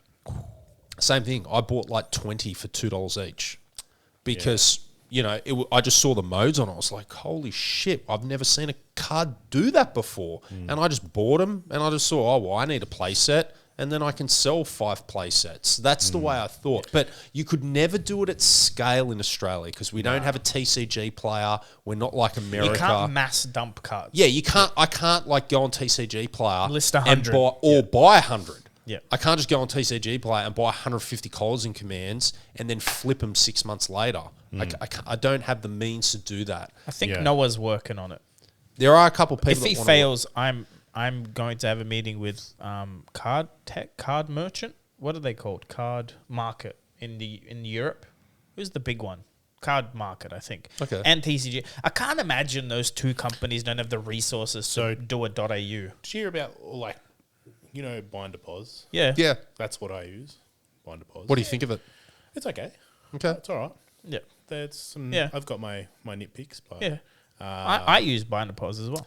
which is like, you know, why doesn't Digimon have automatic pricing yet? It's game's been out for so long. Like, come on, guys. But TCG Player, I think they just bought Binder Pos and in doing that, Channel Fireball. Yeah. Which is crazy. Well, now I want to know what happens to me. I don't think anything happens. Not Because yet. I've asked. Not yet. Yeah. I don't think so either. But I think, do we get access it could to be a all very- of their stuff? I think it's going to be a very good thing. So it'll be I'll great. tell you some behind the scenes stuff you may not know. Tell me. Give me the goss. Give me the gas. I believe that for a while, TCG Player. Let's talk about Louis from Kitchen Table TCG for a second. Please, No. It's fine. God, don't. So get me he had started. a price tracker, and I was curious about how they get the pricing. I'm like, isn't the easy? Because everyone wants to check TCG Player. Isn't that the easiest place to check? Yeah. I was told because I was trying to compete with him publicly. I was like, I'll just make one for free, but you weren't allowed to scrape TCG Player anymore. Like they shut it off. So if they detected your website pinging theirs to just take all the data, they would block you. But Binder Pos was doing it this whole time. So I think they had an agreement already. So I don't think your pricing... It might change for Digimon because then you just got more data. But I think for the games Binder Pos wanted to do, they were already scraping. You might just, ideally in a perfect world, your updates happen 10 times an hour now because... They can. Because the data, like, they're not having to get third. Because the whole reason I jumped on board with them was because there was meant to be something happening with TCG Player, right? And then all of a sudden they got scrapped and they were going with Channel Fireball. And I was like, ugh. Like, But they were still getting the data from Yeah. TCG Player. But they weren't Which allowed is to good. publicly say it. Because there's a lot more. They've got heaps of data on so many other games. TCG Player. Yeah. That's what I'm hoping that the positive is that Binder Pos just becomes way more accurate, way quicker, and have everything that Yeah, you well, that's can what I'm hoping possibly too. find. Ideally, they give you an API, so you don't even need to use Binder Pos. You could just go, I've got my own website. I'll pay a fee and get access to the back end and Yeah. all the data. Well, I Because think Binder Pos does not do it that well. They've got like weird structure behind it. yeah, But you could definitely do your own better. it is a little bit weird sometimes. Yeah, would I know. do You got to call them and say, "Can I change my price?" Why do I need to call you? Give me a button. Just Yeah. let me press a button. I want to be TCG low this week because Yeah, I want to raise some money. yeah, But you can't even do it. You got to call. What do you mean? I got to call you? yeah. And then I think, you know what? Actually, this is my biggest irk with them. I signed on with them because they were an Australian New Zealand company, right? Started in New Zealand, and then they fucking cut all the Australian New Zealand reps. It's all American. Well, I understand that's the biggest market, but did Come did Channel Fireball buy them? no, I think it was the other way around. I think Binder Pos and I don't know. I'm probably just talking rubbish now. My understanding is, I don't know which one the chicken is and which one the egg is, but the Binder Pos programming people also did Channel Fireball or worked for Channel Fireball and also did PCG, and pretty much it's all incestuous pool of the same people, which is why and now TCG. I don't think anything changes if TCG Player. But do you understand what I mean? Yeah. I don't think it's like 20 different groups of people. I think the people that were did all the digital stuff for Channel Fireball were also the exact same people doing Binder Pos. Okay. Do you understand what I'm saying? Yeah, yeah. So I don't know who bought who. I don't know. I just. Well, we'll I mean, see. We'll give it 6 months. I've talked to some of the heads at Binder Pos who's like, my wife has a collection. Like they're in WA. Do you know what I mean, or whatever? Like they're Aussies. But like when a big company like Channel Fireball, if they're paying your bills, is way more money for your company than you'll ever get inside Australia. That's what I'm trying to say. Yeah. So I think it was already, they were just doing all the Channel Fireball stuff and Binder Pos stuff. There's way more money in the American market. Like if you're an IT company, which they more or less are, don't worry about the Aussie market. It doesn't scratch the surface of, yeah. Although I understand, ideally, that's what we need. Noah, if you're listening, tcgplayer.com.au or whatever, if someone builds it from scratch. But then if someone does AU, they need to do New Zealand, they need to do the pockets in Asia, Singapore would be great. Like, doesn't have... What's NZ.NZ, right? What is? New Zealand. Yeah. I'm saying like have a...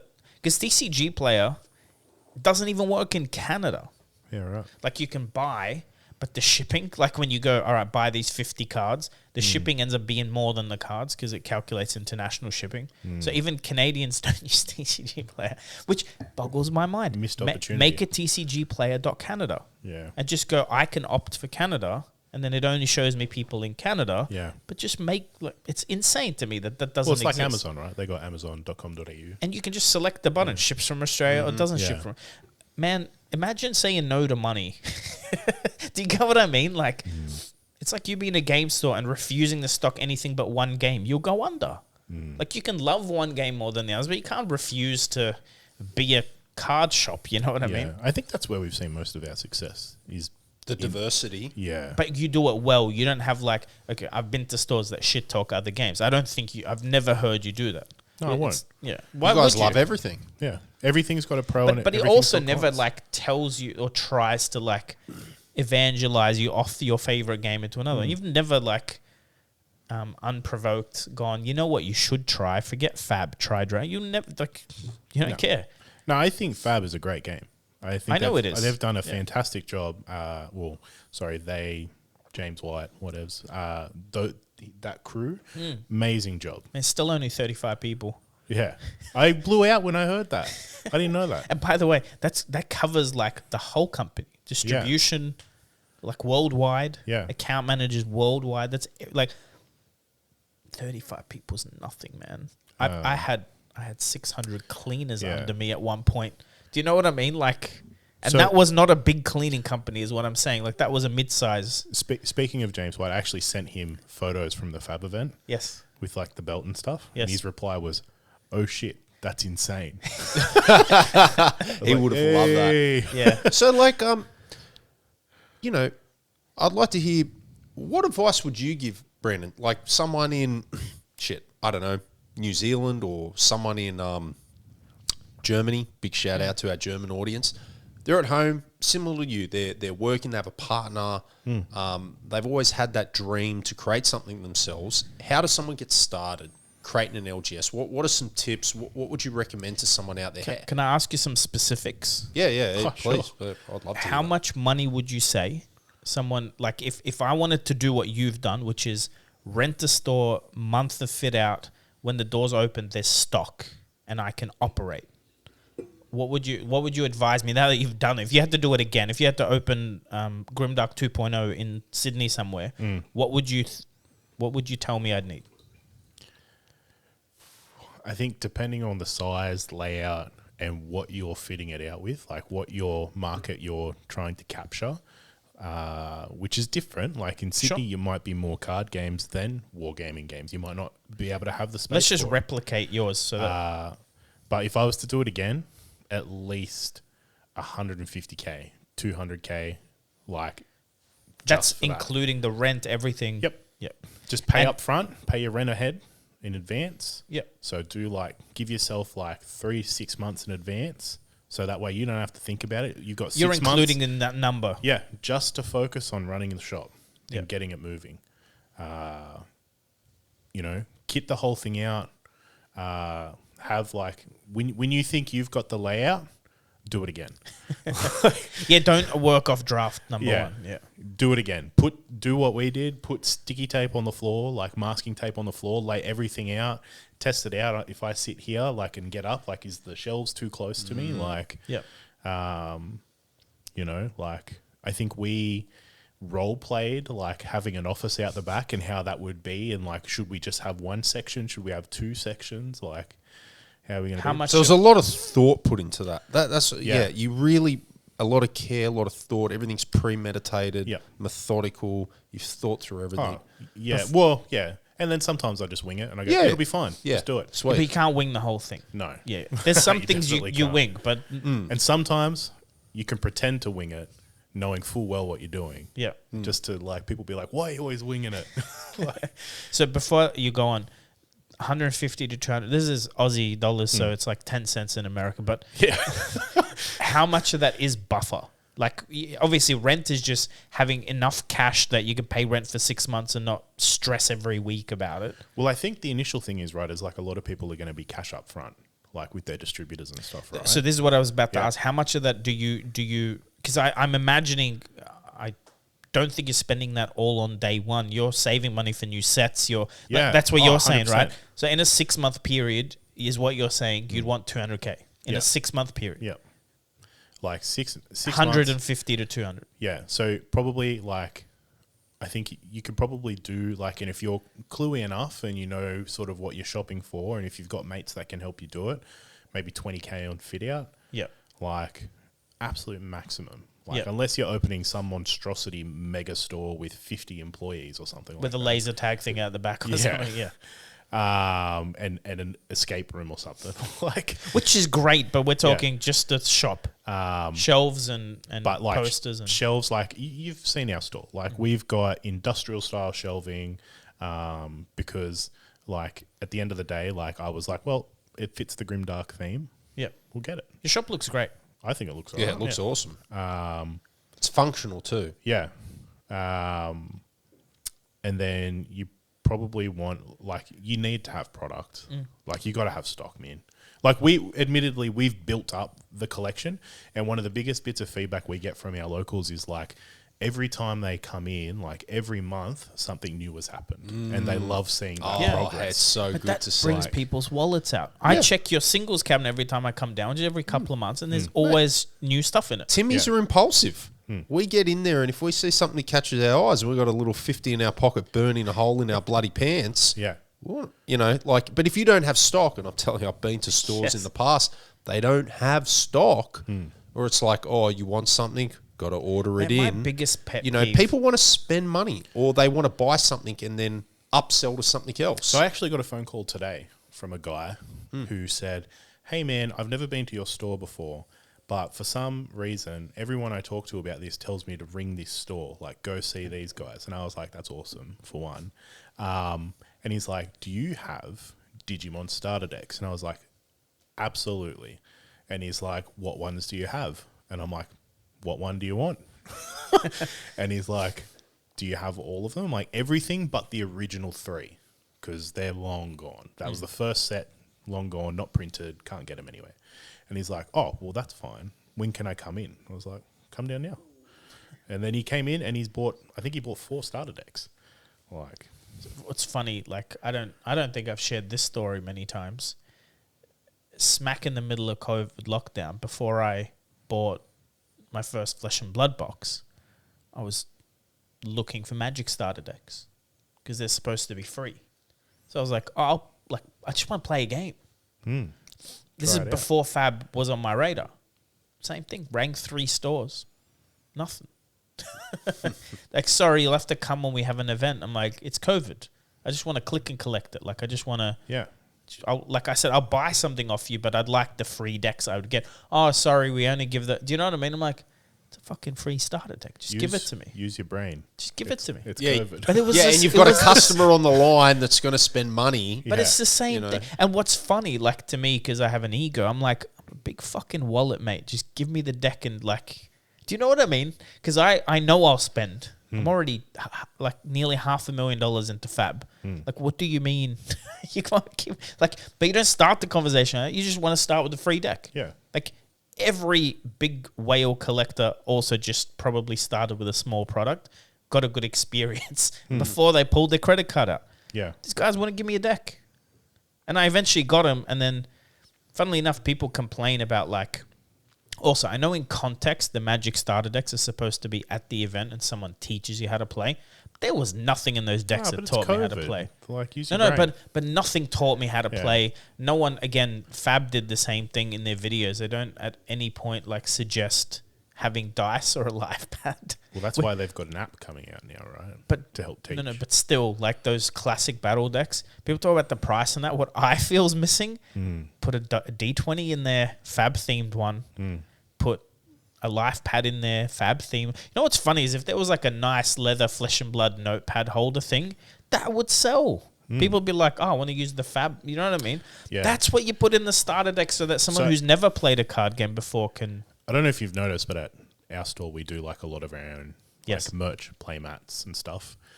We also do our own dice now that we've worked with another company called Ace. You've probably seen their products. So we work with them to manufacture these dice. And we've also, actually, I can show you a photo. Show us. We've got, You'll have to show the camera too. oh, my phone's dead. Can't show you the photo. I'll send it to you. Yep. But we've got, we've worked with Ace. We've got a leather deck box coming out Nice. with Ace. And on the inside, it's like a nice, really lush, just Ace, simple. And then on the outside, it's hot stamped the whole Grimdark dragon. And then we've got, what have we got? We've got that. We've got a dice box, the deck box. We're actually working with them in producing sleeves now. So we've Grimdark sleeves, yeah. So See, they'd be cool as a tournament winning thing. yeah, Like Grimdark well, we were champion actually sleeves. hoping to have them Yeah. done for this lot of 1Ks, but the timeline just wasn't feasible. So next year we'll do it as like a championship series set of sleeves. Do you watch the Thunder podcast?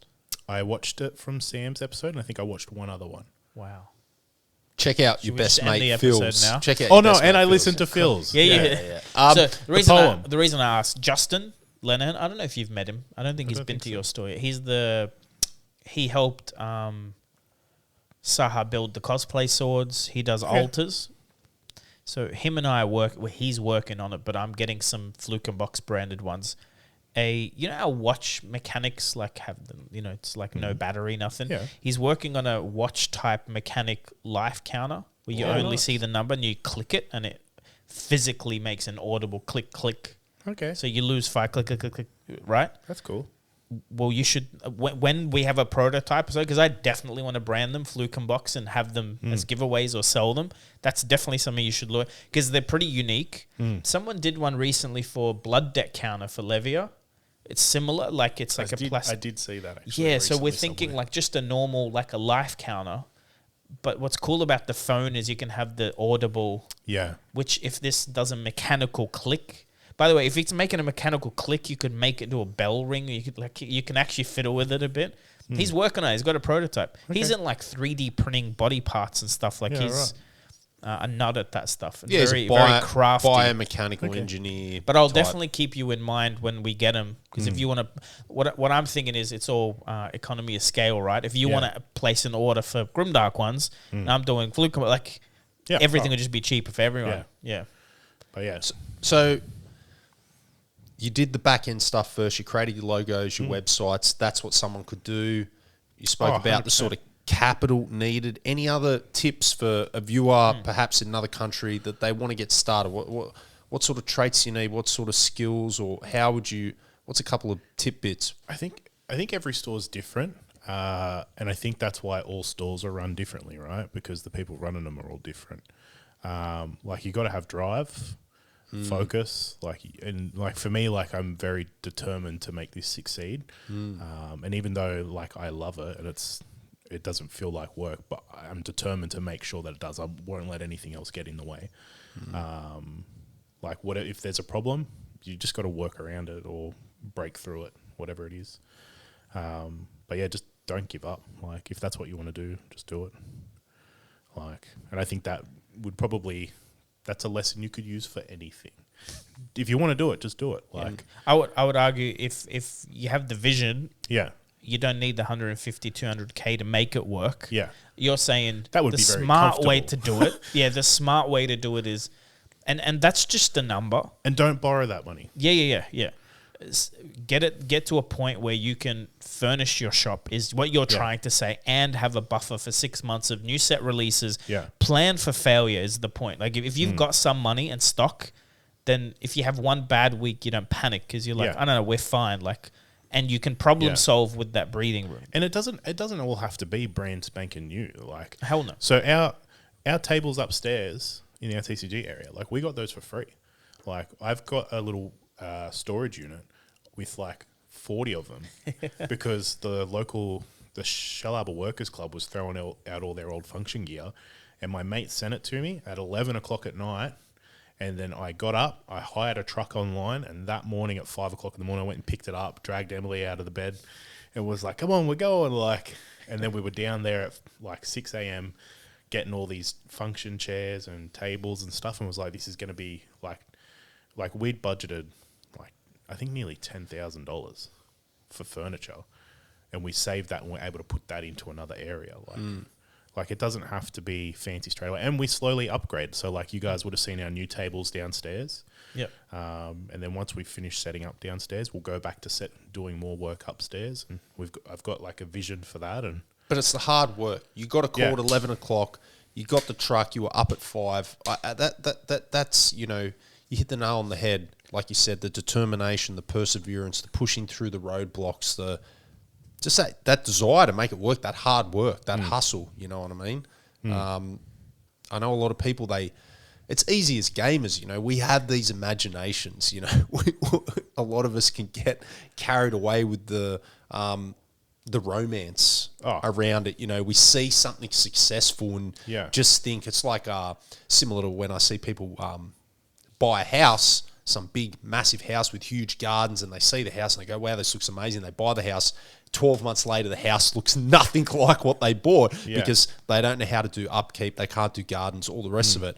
And it's the same thing, I think, with a game store or any sort of business. They see something and they're just captivated about it, and then they go to do it and they go, holy shit, like there was a lot of work to get to that end state. Like what you see now is fucking months and years of hard work to get there.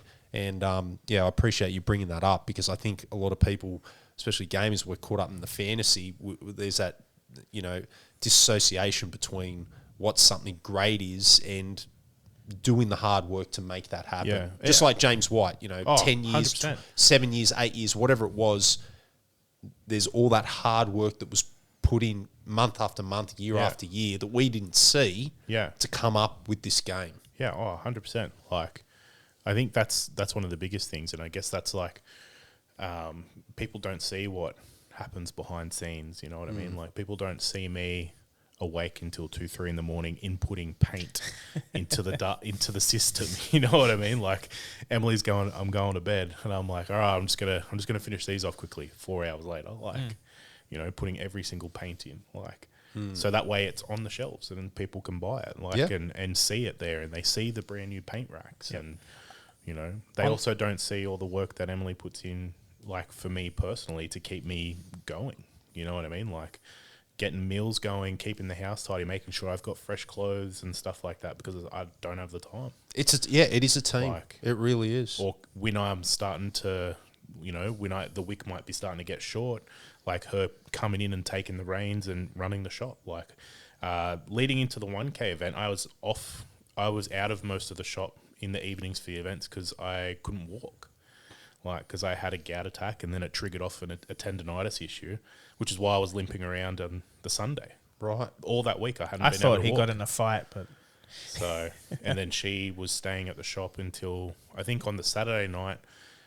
So Friday night before the big Dragon Ball one, she dropped me home at 8 o'clock and then come back to the shop, finished off the event, stayed there till nearly midnight cleaning the store for the Saturday event so we could have like a little sleep in before we come in. And then we came in, and then she'd done the same thing Saturday night leading into the Flesh and Blood one. Brought me down. We triple-checked everything was good to go, set everything up, start welcoming people in, and then she drove off to Sydney to go work for the day. So you need to find a girl like Emily to make it Yeah, succeed. find yourself a girl like Emily. Yeah. Or a boy, whatever you're into. So. Whatever. Yeah, like She'd probably say that, find a guy like you. Yeah, that's incredible. That really is incredible. I love It's hearing not those easy, stories. but you're having fun. Yeah. Oh, Yeah, you're having fun along And the look, way, right? You have a good community. Like yeah. people that ask me, how should we go down? Like which event should we go to? Because there was like a small skirmish on the Sunday that got announced last minute. Like, to be honest, other than like $1,000 on the line, $500 to the winner, I think it was. Like the community down there's easily one of the best. It's just too far to drive down for the weekly armory for most of us, but man, we still get people driving half an hour to an hour several times a week. And that's community. And that's huge. Yeah. Like to me, that's such a big thing. If your shop was under an hour, like 50 minutes, most of us I'd be there every week. Yeah. But it's Sydney traffic. It's a lot longer than an hour and a half midweek. Yeah. Like on a third, it's impossible to. So what you're saying is Grimdark, Sydney. I'm saying. Whoa! hey! I know the locations. Don't worry about that. There's a whole part of Sydney that is dark, but we can talk about that off air. It doesn't have a shop, and it's been needing one forever. I mean, 100% you should, but like you said, just get one where it's at a point where you go, this doesn't need my attention every day. Then you can point your attention somewhere else. Yeah. But you got a few steps before that. Oh, 100%. Because you want to more or less quit your day job. Yeah. I just want to train more, play games and punch people in the face for a living. Oh! Okay, are we going to have a match? Are we going to do it? Like, is that possible? Nah. It's not? I was man. Listen, I was hoping we could, like, see you two wrestle a little bit. One day. It'd just be a black hole. It'd be me on top. So this is the thing. You just wouldn't see John. I saw my one of my coaches today. So I got injured in a competition internally, like at our own gym, in the open weight division. And the guy was, I think, 115, 120, which you're bigger than that. Easily. Yes. Because I think you're bigger, like you're definitely bigger than my coach, who's 120. I'm weighing in 165 kilos. What did I tell you when you said the other week 120? I said, bro, come on, man. I was trying to compliment the man. No, it's not compliment, man. So other than him being twice my size, literally. Yeah. I mean, I got in-laws that weigh $2. If I was you know what I mean? fighting fit, if I was fighting fit, I'd also be quick. And it doesn't mean I'd win, but I cannot be under you. In jiu-jitsu, I can do my best to not end up under you. But the problem, no matter what I do in a grappling match when there's that much weight, if he knows anything about grappling, he'll win. Now, if he knew nothing about grappling, I would put on a show. And he knows that I could wrap myself around him and make him tap. But he knows enough to go, get your arm off my neck, get your arm off my elbow. And that's all you really need when you're that much bigger than me to go, nah, Yeah. Not today. I know a thing or two. Yeah. Any train, like if you got 3 months of like just white belt basics, your weight will just. By the way, more importantly, if you have any wrestling, you also know how to move your hips and body, which just eliminates, like any wrestler goes into jiu-jitsu is not a white belt. We don't count that. Like they get a white belt, but they fuck up all the white belts because they just know how to move their body. So and football incorporates wrestling. There's some of these skills are transferable for sure. Yeah, it's not fun. And my generation, we just wrestled. Like that's all we did as kids is watch WWF and wrestle each other. Yeah, Like for I hours did too on end. growing up, surprisingly enough. They're probably on YouTube still somewhere. Of me and when I was about 15, backyard wrestling in the main street of Kiama. Nice. Like, I think we were putting each other through like barbed wire tables in the main street. Like, That's so sick. yeah, So it was you've crazy time. acquired a new local, Yes. Yazi of Flesh and Blood fame, works across the road from you now. Yeah. So I you're just found officially his local. Is he living at your store now? Is that what was it? Is he pretty much No, part he of the moved. furniture? Have you? So you know the bit where you go up the stairs? Mm-hmm. Yeah, it's under that. Like the gremlin that he is. Yeah, we come like in the there, he's like- troll that he is. No, he's a good boy. He's Oh, great. We love the He's a Yazi. good lad. The problem- So I've played Yazi a few times. Yeah. Before Flesh and Blood. Yes. I He was believe. big in Dragon Ball. Dragon Ball. Yeah. Was he any good? Oh, he's alright. The problem Ben has, in my opinion, What problems? Come on. but he has big problems. His footwear is one of them. Do you actually like Crocs. I do. I love it. I love it, dude. I'm sorry. Man, the I love it. Americans hate him for his beer taste as well. It's fine. Yeah, PBR, baby. The problem is if you meet Ben in real life, you're like, this guy's a sweetheart. And then if you read his tweets, you're like, this guy's psychotic.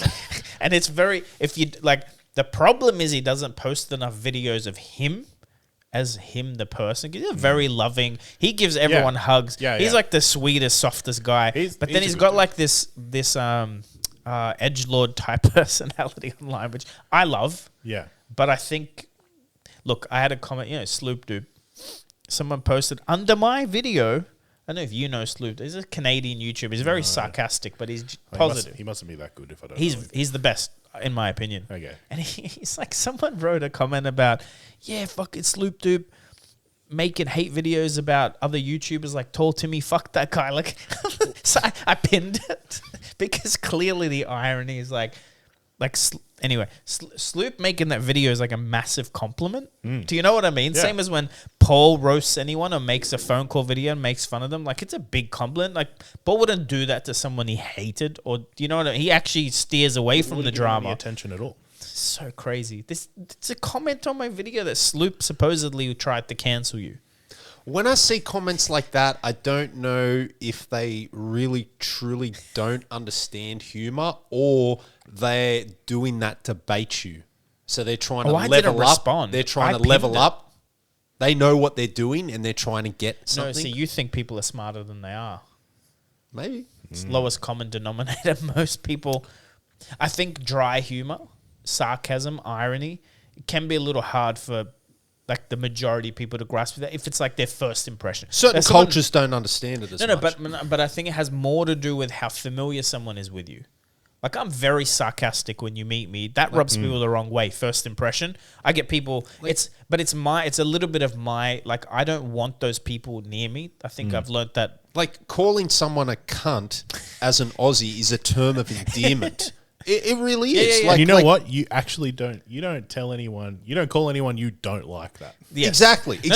I don't call someone I don't like a cunt. Like it is what it All right, is. if we say it one more time, we are getting But for other cultures, they would It's never say huge, that. yes. They would never say that. Yeah. Yeah. The people you don't like, you call them mate. yeah, sarcastically, right? No, That- champ. Oh yes, that's the one. Sure, champ. It's all in the tone. Yeah. It's all in the tone. Speaking of nice guys, have you met Yazi's brother? Yes. Yeah. I've met a couple of More them. than one. Yeah. Yeah, we've met tons. He's got about Tons is a 1,000 good of boy them. too. Yeah. Yeah. Nathan. So Nathan, I believe he's jumped on our new Grimdark t-shirts and he's we've got this nickname for him because he's as sweet as passion fruit. Passion fruit. So he played in your tournament on Saturday and Sunday, right? Yeah. I think two of our players played both. Yeah, the Oldham player, Jono, I played him. He was tired. Oh, he was wrecked. They had a long day. Because Dragon Ball, some of the matches went like 2.5 hours or something. So the whole day went for nearly 13 hours. Yeah. We had live commentary on the stream from the boys at Double Sleeved in Melbourne for 13 hours. Like, I don't think any of us knew what we were getting into. Like, then because we went top cut untimed. Yes. With 6 full control decks in the top Is 8. that the meta right now? I think it's kicked in because there's some very strong, aggressive decks. Right. And then so people are like trying to counter that with hyper control. Which is, I worry about that in Fab because that's the answer, right? Is like you get all these aggressive decks, people switch to control to stop dying to it. But I feel like aggressive is better because you lose quicker. Well, eventually you can only defend for so long, right? Yes. But these were control deck mirrors. Well, yeah, some of them were. Jono's match for the DBS belt was against another guy who was playing a kind of control deck that had like an infinite ability to loop his discard pile back into his deck and keep replaying everything for free. And Jono just couldn't punch through the defenses, and that game went for just over 2 hours. Who won? The other guy, not Just Jono, unfortunately. fatigued. Well, yeah, Jono just was tired. Man, do you not run out of cards after 2 hours, or just as a put? Yeah. So it's best of 3. Oh, right. Okay. And then in the third game, Jono had, I think, like 5 cards left in his deck, but had like 20 cards left in hand. In Dragon Ball, you instantly lose the game if you have no cards left in deck. Right. Doesn't matter what's in hand. No. Yeah. So then Jono played a card that makes both players shuffle their hand back into their deck and no one draws back any cards just to refill and get rid of his hand. Crap. Yeah, like just to extend the game out. But yeah, over 2 hours. Crazy. And you would have seen him on What's the Sunday. average? Like if you can explain it in Fab terms, is Dragon Ball usually more like Blitz? Like the average game is like 20, 30 minutes, or is the average game more like CC? It's got 2 formats. Okay. Best of 1 pre-sideboard. So you've got a 15-card sideboard. Yep. You reveal who your hero is, and then you can sideboard according to that. So you can side any of the 15 in and 15 out. So it's basically you kind of do it on colours. Like you're like, oh, well, he's playing this colour, so I bring these in. Yeah. Best of 3 is... So best of 1 is 35 minutes. Okay.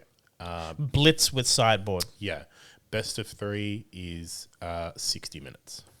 So it should be shorter games, but 3 of them. No sideboard. Sideboard after game 1 and game 2.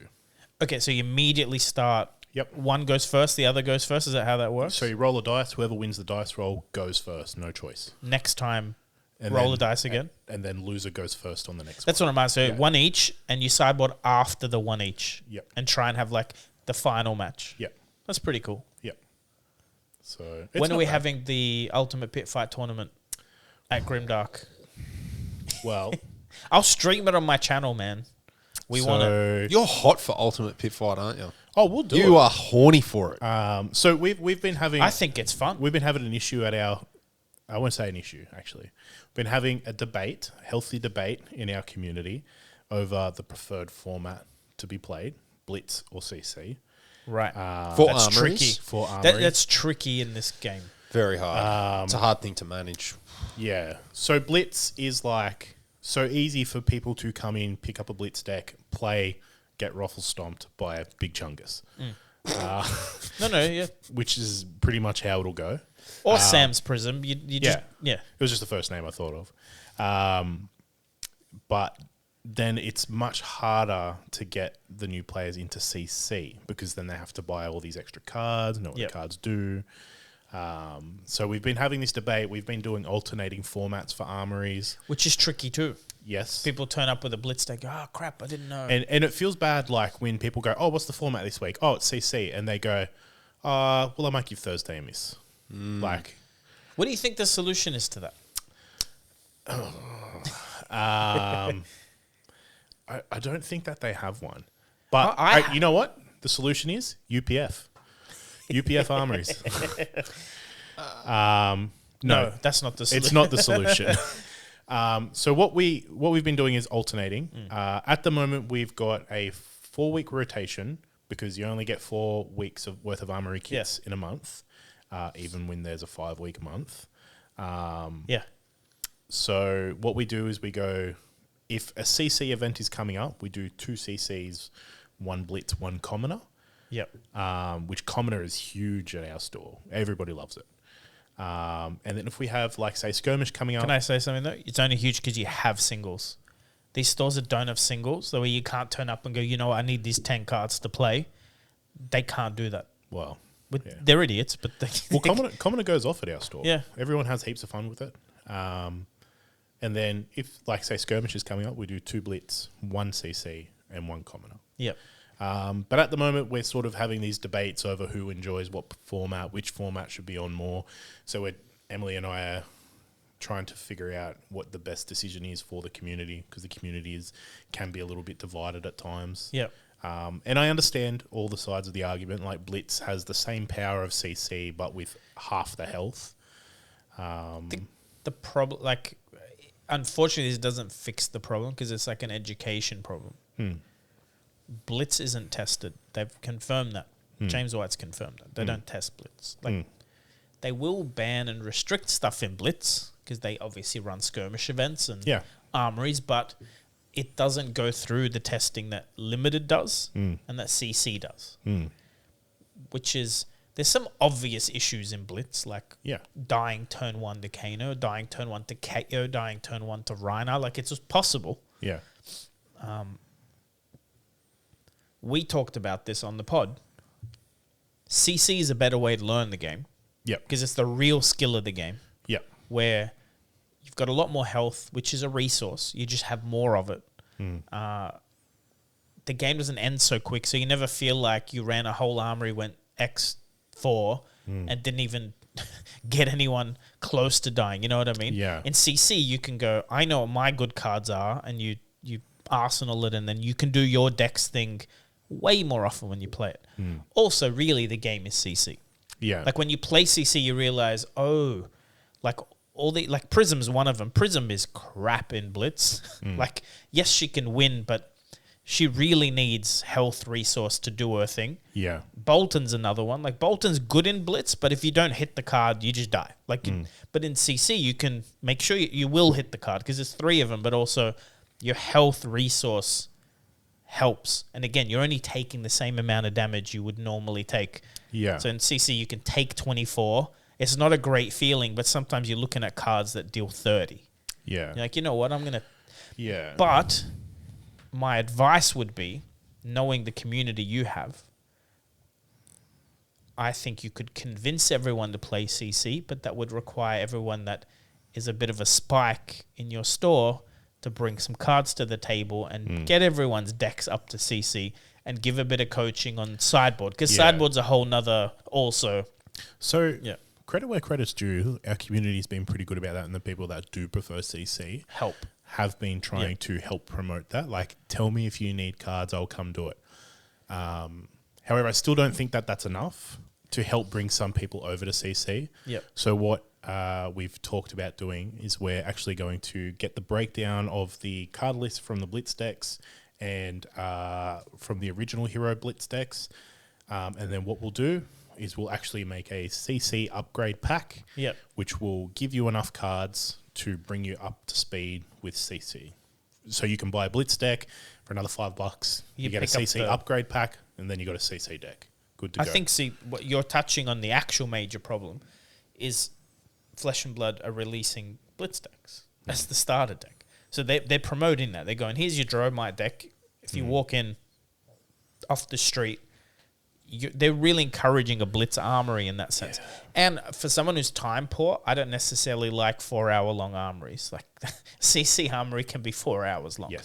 I know. That's part of... It's a tricky one. I've been thinking about this a lot recently, and it's definitely not the solution, but it's just thoughts that I'm having on it. And a couple of ways you can skin the cat. I've said this many times, is I would like to see very small No playmats, just simple. Just a couple of packet of promos that gets sent out with the normal Armory kit, and that's a limited Armory, you can call it something else, support, where it's just once a week, you have a limited draft, whether it's sealed or limited, and it's some promos specifically for limited. Okay, really create that culture of limited, really get your LGSs selling more sealed product, distributors, everyone wins. Yeah. Okay, I'd really love to see that. I But actually really like that idea. I'd love that. I'd love to have, it doesn't have to be playmats elaborate, because I understand the logistics go way up. Like me, I send out so many prizes around the world, free of charge to pay for it. Like the difference between shipping a playmat and, a couple of cards, it's times 10 difference in price. So I understand that. Just a few singles, a few promos for the month would be perfect. Other than that, maybe something that could be different is, like you said, people won't show up, is maybe scrap the XP multiplier for armories. Yeah, we've discussed this. Okay? Maybe just, no, sorry, there's no ×3, just scrap it. On top of that, if LSS really wants to take control, LSS dictates what format it They is. dictate the season. They get Blitz season. Just like Blitz Magic is did. 3X. Just shit. How many years was Friday Night Magic standard? They didn't allow stores to choose their own format once the game was going down the dirtler. Yeah. When Magic was at its peak, if you wanted to play F&M, it had to be on a Friday and it had to be standard. Okay, it was a non-negotiable. So I'm not saying 100%, cookie cutter copycat, but maybe that's something. Maybe you don't dictate the days, but maybe you dictate the seasons and go for this. Which by the way, they do. Right now, we're in skirmish season 5. Yes. There are no CC events. But Yes. right now, globally, there's no ProQuest. There's no. But what no happens if they Penats. said for this 4 or 8 week installment and said to stores, all armories for these 8 weeks need Now, to be blitzed? if you're Or practicing for Nats, Only Blitz events get the 3 times. no, well, that's the issue, right? Yeah. That's the issue we're talking about. Is if only Blitz events got it, then all the CC players will be unhappy. Yeah, it's for a season. Play Blitz. No, sorry. For a season, yes. No, but if you want to practice for Nats, Yeah, you're going to that's play true. CC anyway. Yeah. No, but you're going to play CC anyway. I'm in a pickle. No, you're Sorry, I right. just want to talk about me for a second. I'm in a pickle, right? Like, in Sydney, unfortunately, or fortunately, it's mainly Blitz. Okay, mainly all the armories, everything, it's mainly Blitz.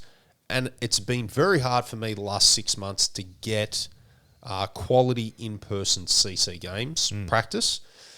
And I'm at the point now where I'm just not over it, but I'm just like, I really need to focus on CC. We've got Nats coming up. We've got people who are going to callings, whether it's callings in Lille, callings in Singapore, Pro Tour in Lille, Worlds in November, which isn't that far away. It's the Nationals first weekend of has November. CC as well. Nationals. We've got all these big tournaments. I'm just like, shit. I just want to play CC. I just want to play CC in person 2-3 times a week. In Sydney, I can't do that. There's literally one store in Sydney that consistently fires a CC armory every week. There's a couple of other stores that run... there's 2, okay? One of them's big, one of them's small, and then there's one that fires maybe once a month. So it's... And those stores, one of those stores is quite far away from me. So what I'm saying is it's for a player like me that I'm at a point now where I'm just like, well, I'm just not going to turn up to these Blitz armories. I'd rather... I can only get away from the house a certain amount of time. So I need to be a bit more strategic in how I spend my time. Well, that time's valuable. Yeah, so I don't particularly have as much loyalty to this store as I do my other favourite stores, but my favourite stores aren't running CCs, and I can only get out a certain, if I had unlimited time, I wouldn't be having this conversation, but I can only get out a certain amount of times a week. I have to play CC and I have to go to these other stores. Yeah. So I feel trapped. I do wish it was forced because Yeah. when you leave, so there's a few issues, and the main one is like RTN season. Could have been CC, could have been draft. 9 out of the 10 stores pick draft. Why? Right? But then like Wouldn't know, this we didn't get weekend an coming, RTN. there's 3 skirmishes on one day.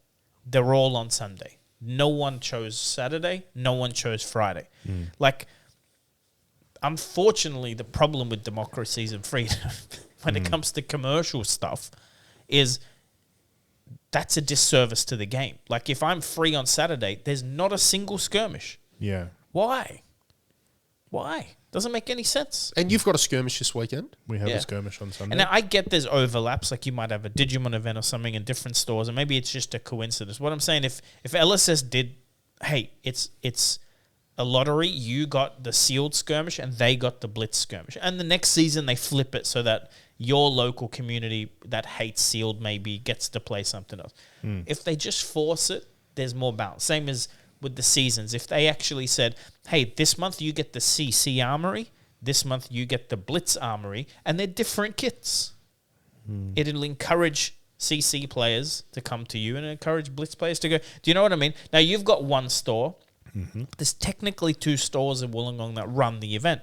So give one each for the month. Like, see, if they dictated for you, your locals will still come play the game. Like, at the end of the day, people can still practice, but for the armory, for the prize support, use it to grow the game. And the game won't grow in any shop. So if you only run CC, you have like no new players want to turn up. And right?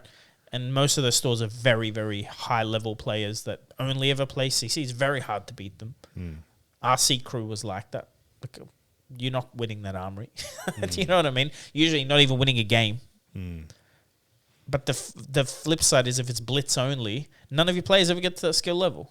They're having fun, but when an RTN comes up and all the Sydney guys come down to your store and you've only ever run Blitz, it's not fun. That's a good point, actually. It's not fun. Like, this happens in Gosford. We go up, great group of people. They literally refuse to play CC. Well, all right, we'll play Blitz. But then some of them are top players. We got judges that are just local there. We got players that spike every event they go to, but they switch formats and they do crap because they've literally just don't have the expertise. And most of the time in CC, you lose because of your sideboard or win because of your sideboard. It's pretty simple. But if you've spent 50 hours in the last month playing Blitz... well, it makes a big difference because it's like the difference between a short distance runner and a long distance runner. Yeah. Like they're not this. They have similar. It's like an amateur boxing fight versus a professional. One's a sprint, one's a marathon. Yeah, like you know, and we would. I think I guess especially as a player, I know that CC is the better version of the game. It's the game. Yeah, that is what it is. Yeah, you know what I mean. Like, and I understand. I just don't compare them. To me, they're just 2 separate games. Yeah. Like John said, CC's the game. Blitz is you something got to else. sit down sometimes. Blitz is something else. If you know enough about but Blitz. I think that probably comes back on LSS. Make pre-constructed CC decks. Like, these shouldn't be Blitz decks. Or That's a good point.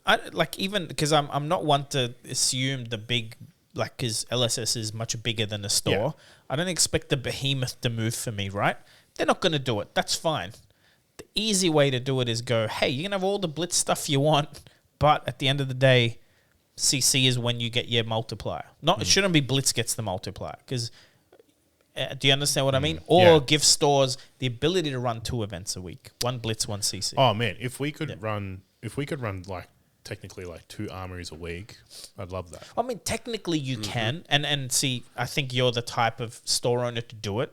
Is you just need to be creative with the price support. Yes, you don't need to offer the LSS price support to make it happen. You grab a single out of the shelf and go, you know what? Today it's a skull cap. That's the reward. And it's not hard to justify pulling $100 card out of the cabinet as the price support for an event. If you run your events properly, you take away the packs, you put in a skull cap. You can, like, if it's a CC event, make it top heavy, make it a little bit more competitive. No one gets packs. You know, you get what I mean? Yeah, like, so you can be creative. We did start doing Sunday CC events and Sunday drafts. It's a bit tricky to fire. Like, I guess like people's have their own time constraints and stuff like that. You have a flesh and blood night. That's why. Yeah. So like the CC one, we would do like $15 entry. You got a pack on entry and a pack per win. Yep. And it was like if you did 3 rounds, won 3 times, you walked away with 4 packs. And I told people this is designed to be for more competitive players. This is why the structure is like this. But we're even thinking about scrapping that whole thing and just going to a... I think different night is tricky in and of itself, especially weekend versus weeknight. So different. It's getting people to get used to it. I'm actually way more free on a weekend. Well, good. Come down. But most people aren't. You know what I mean? Yeah. Most people, it's the opposite. That's the family time. That's when the kids go to sport. And during the week, they can sneak away. Kids are in bed by 9. So they can leave that 3-hour responsibility with the wife or whatever. But it's not. Yeah. Changing the night's already hard. I don't know what the solution, but I like the idea of seasons. I like if I just knew the next 3 months a Blitz, next 2 months a Blitz. Just if LSS make the call, it still doesn't stop your casual kitchen table. Doesn't stop people turning up to the store to just play. Yeah. You know what I mean? It doesn't stop that. So what's where do you see Grimdark in 3 years, 5 years? What's the goal? What's your dream? Like, what is in your mind, say, 5 years from now? Where do you want to see this? I mean, don't hold back. And me and Emily have been having this discussion lately of just, being humble game store owners, just running a good show, a place where people want to be and want to come and spend their time. I think that's very important. I think definitely expanding the store that we have now. Like for me, there's a spot across the road from us that I would love to take. It's huge, and I just love to see the whole thing filled with say we're running ProQuest down the left-hand side, and down the right-hand side there's like a 2,000-point Warhammer tournament going on at the same time. Oh, yeah. Filled with aircon, stream production room. But yeah, expansion is where we want to go. We want Bigger store? Yep. Yeah, we want to go into full-time streaming and content production out of the store. So have guys film and play test new Blitz decks or new dual packs, new starter decks for different games. Your video was good with the classic battles. I enjoyed you like that? Yeah. Did you see it? I didn't. Oh, you missed out. Is it on your YouTube? Plug away. It is on. Yeah. So there's a Grimdark YouTube channel. Yep, so And it's the two players you mentioned, Liam. Liam and Adam. Yeah. So you got a YouTube channel? do Grimdark have a- Gaming? Yes. I'll link it below. We had the two of them play test or show off and play the classic battles, Dorinthia versus Reiner. First time they'd ever looked at it, they opened the packs on the table. That's Sleeved it and played, yeah. Yep. That's real cool. I don't even think they sleeved it. Maybe not. Yeah. I think that drove Liam crazy because Adam is very no, it's a card, just play with it the way it is. Yeah. Don't worry about the scratches. I love light play. God. Whereas Liam's you got a Marvel Dragon, it needs to go in this and this, and now put it in a case. And he's like, what are you? It's a good video. It's because it's that you can tell it's a fresh experience. Yeah. A couple of minor misplays, but it's fine. These So things happen. bigger store, working there full time. Yeah. Content. Oh, heaps of content. Streams. You guys come down and play games with us on the stream. Yep. Call out Alex or Adesanya or something, because Adesanya is apparently a big nerd too. Get him to come and play some games. Yeah, but he'd only be interested in the anime games. Sure, I'll Tell beat you him. now. I'll beat him in that. Oh, Dude, imagine doing a charity event Yeah, where you got MMA fighters in. yeah. Yeah. Alex is actually a huge nerd. Yeah. Lord of the Rings is his thing. really? The guy can sing the dwarven hymn. He knows the words. What the? Are you serious? You're not kidding about the dwarf thing. No. Yeah. He loves it. He identifies. All right, James, you hear that? You want a UFC champ playing flesh and blood? Can Let's get a dwarf hero going. If anything does get to James White, these are the people you send a kit to. Yeah. Because they did the Steve Aoki and sent him some stuff. He's a big card nerd. But imagine Rob Whittaker's on Twitch and he goes, look, these guys sent me a card. Yeah. A card game, opens a classic battles, talks about it. That's what you do. Adesanya's from New Zealand. Yeah. Yeah. Yeah. That's- That's yeah, the network. exactly. If I Yeah. was in charge of Yeah. marketing, I'd have a Oh, bro. super duper limited. Every All Black All right. would get a booster box on Yeah. release. So- I'm telling you right now, so I new- would send every new- All new Black character, box. Shadow Ninja. Just paint Adesanya on it. Yeah. Well, dude, but imagine you Yeah. contact his agent and go, can we use your likeness in the game? Yeah.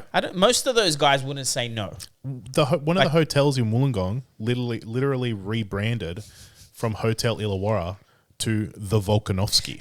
I don't know if you guys know about this. No, we And need to the go. whole thing, Oh, yeah. all the Yeah. signage and everything was changed. They stripped it all off, and it was all called the Volkanovski. You know the Resch's beer? Yeah. The guy on the surfboard. Yeah. They got someone to repaint that and painted his head on it as doing the surfing That's thing it. and put it up the It's side a good of the beer, by the building. way.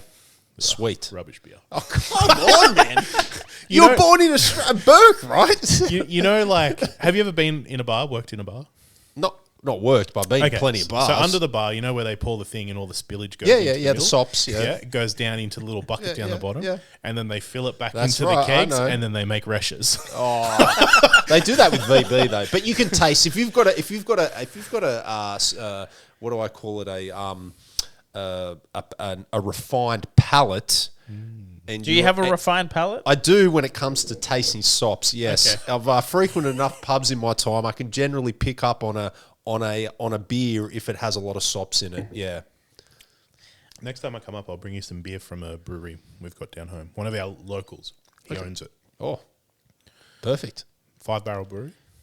No, I haven't heard of it. It's pretty good. Sweet. Good hit. Well, Excellent. we're 2 hours 15 minutes in. This has been awesome. Very awesome. Any shout outs? I'll put your website and YouTube below. I'll give you some links. Yeah. Shout out to Emily first and foremost. Yeah, You wouldn't look- be here if she didn't run the store 100%. for you today. So I think the number one biggest shout out goes out to my partner, Emily. Hardest worker in the room. Very clever girl. Definitely pulls the Biggest reins. smile too. I've never seen her not smile. Dude, the store would not be as welcoming as it is if it wasn't for her. Like, she's a huge part of this whole show. When are you putting a ring on her finger? Oh, well, someone... Whoa, whoa. So a certain someone... Yeah. She watched his video recently, and he said his wife, Emily... And she very quickly got up off the lounge, hit me on the leg and said, "Where is it?" Was it me or... So How's this guy? Yeah, I thought she was your wife, dude. I thought You're welcome, Emily. She's like, "See, he said wife." Oh, did I get you in trouble? Sorry. All Sorry, in good bro. time. She's a keeper. Nah, for sure. she's a good egg, man. Yeah. She's solid.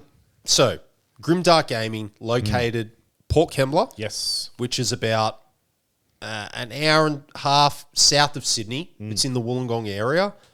If you're ever in Sydney or New South Wales Yeah, South go Coast, go down, check it out. Best store on the South Coast.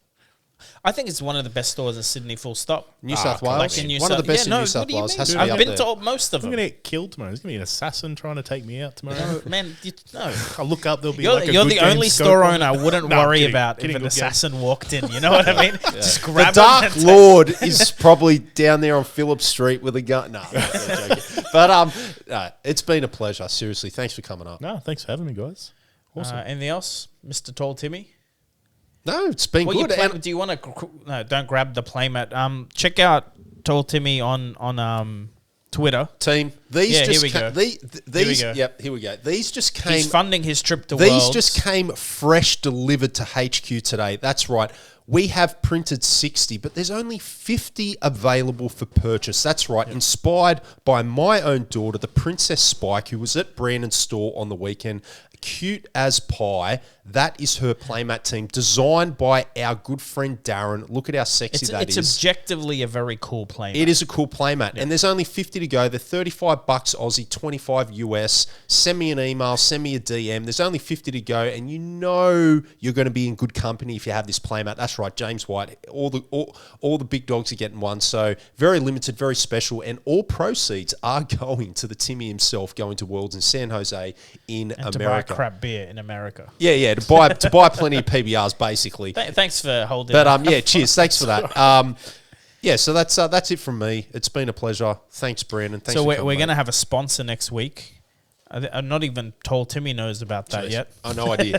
John's the brains behind the operation. So obviously. we'll bring that up next week. But yeah, thanks for tuning in. Please sub if you haven't subbed. Yeah. And follow us. I think we only have 36 followers on Spotify. We don't really push that. But if you listen to us mainly on Spotify, I'm one of the 36. Hey! we appreciate it. Thank you.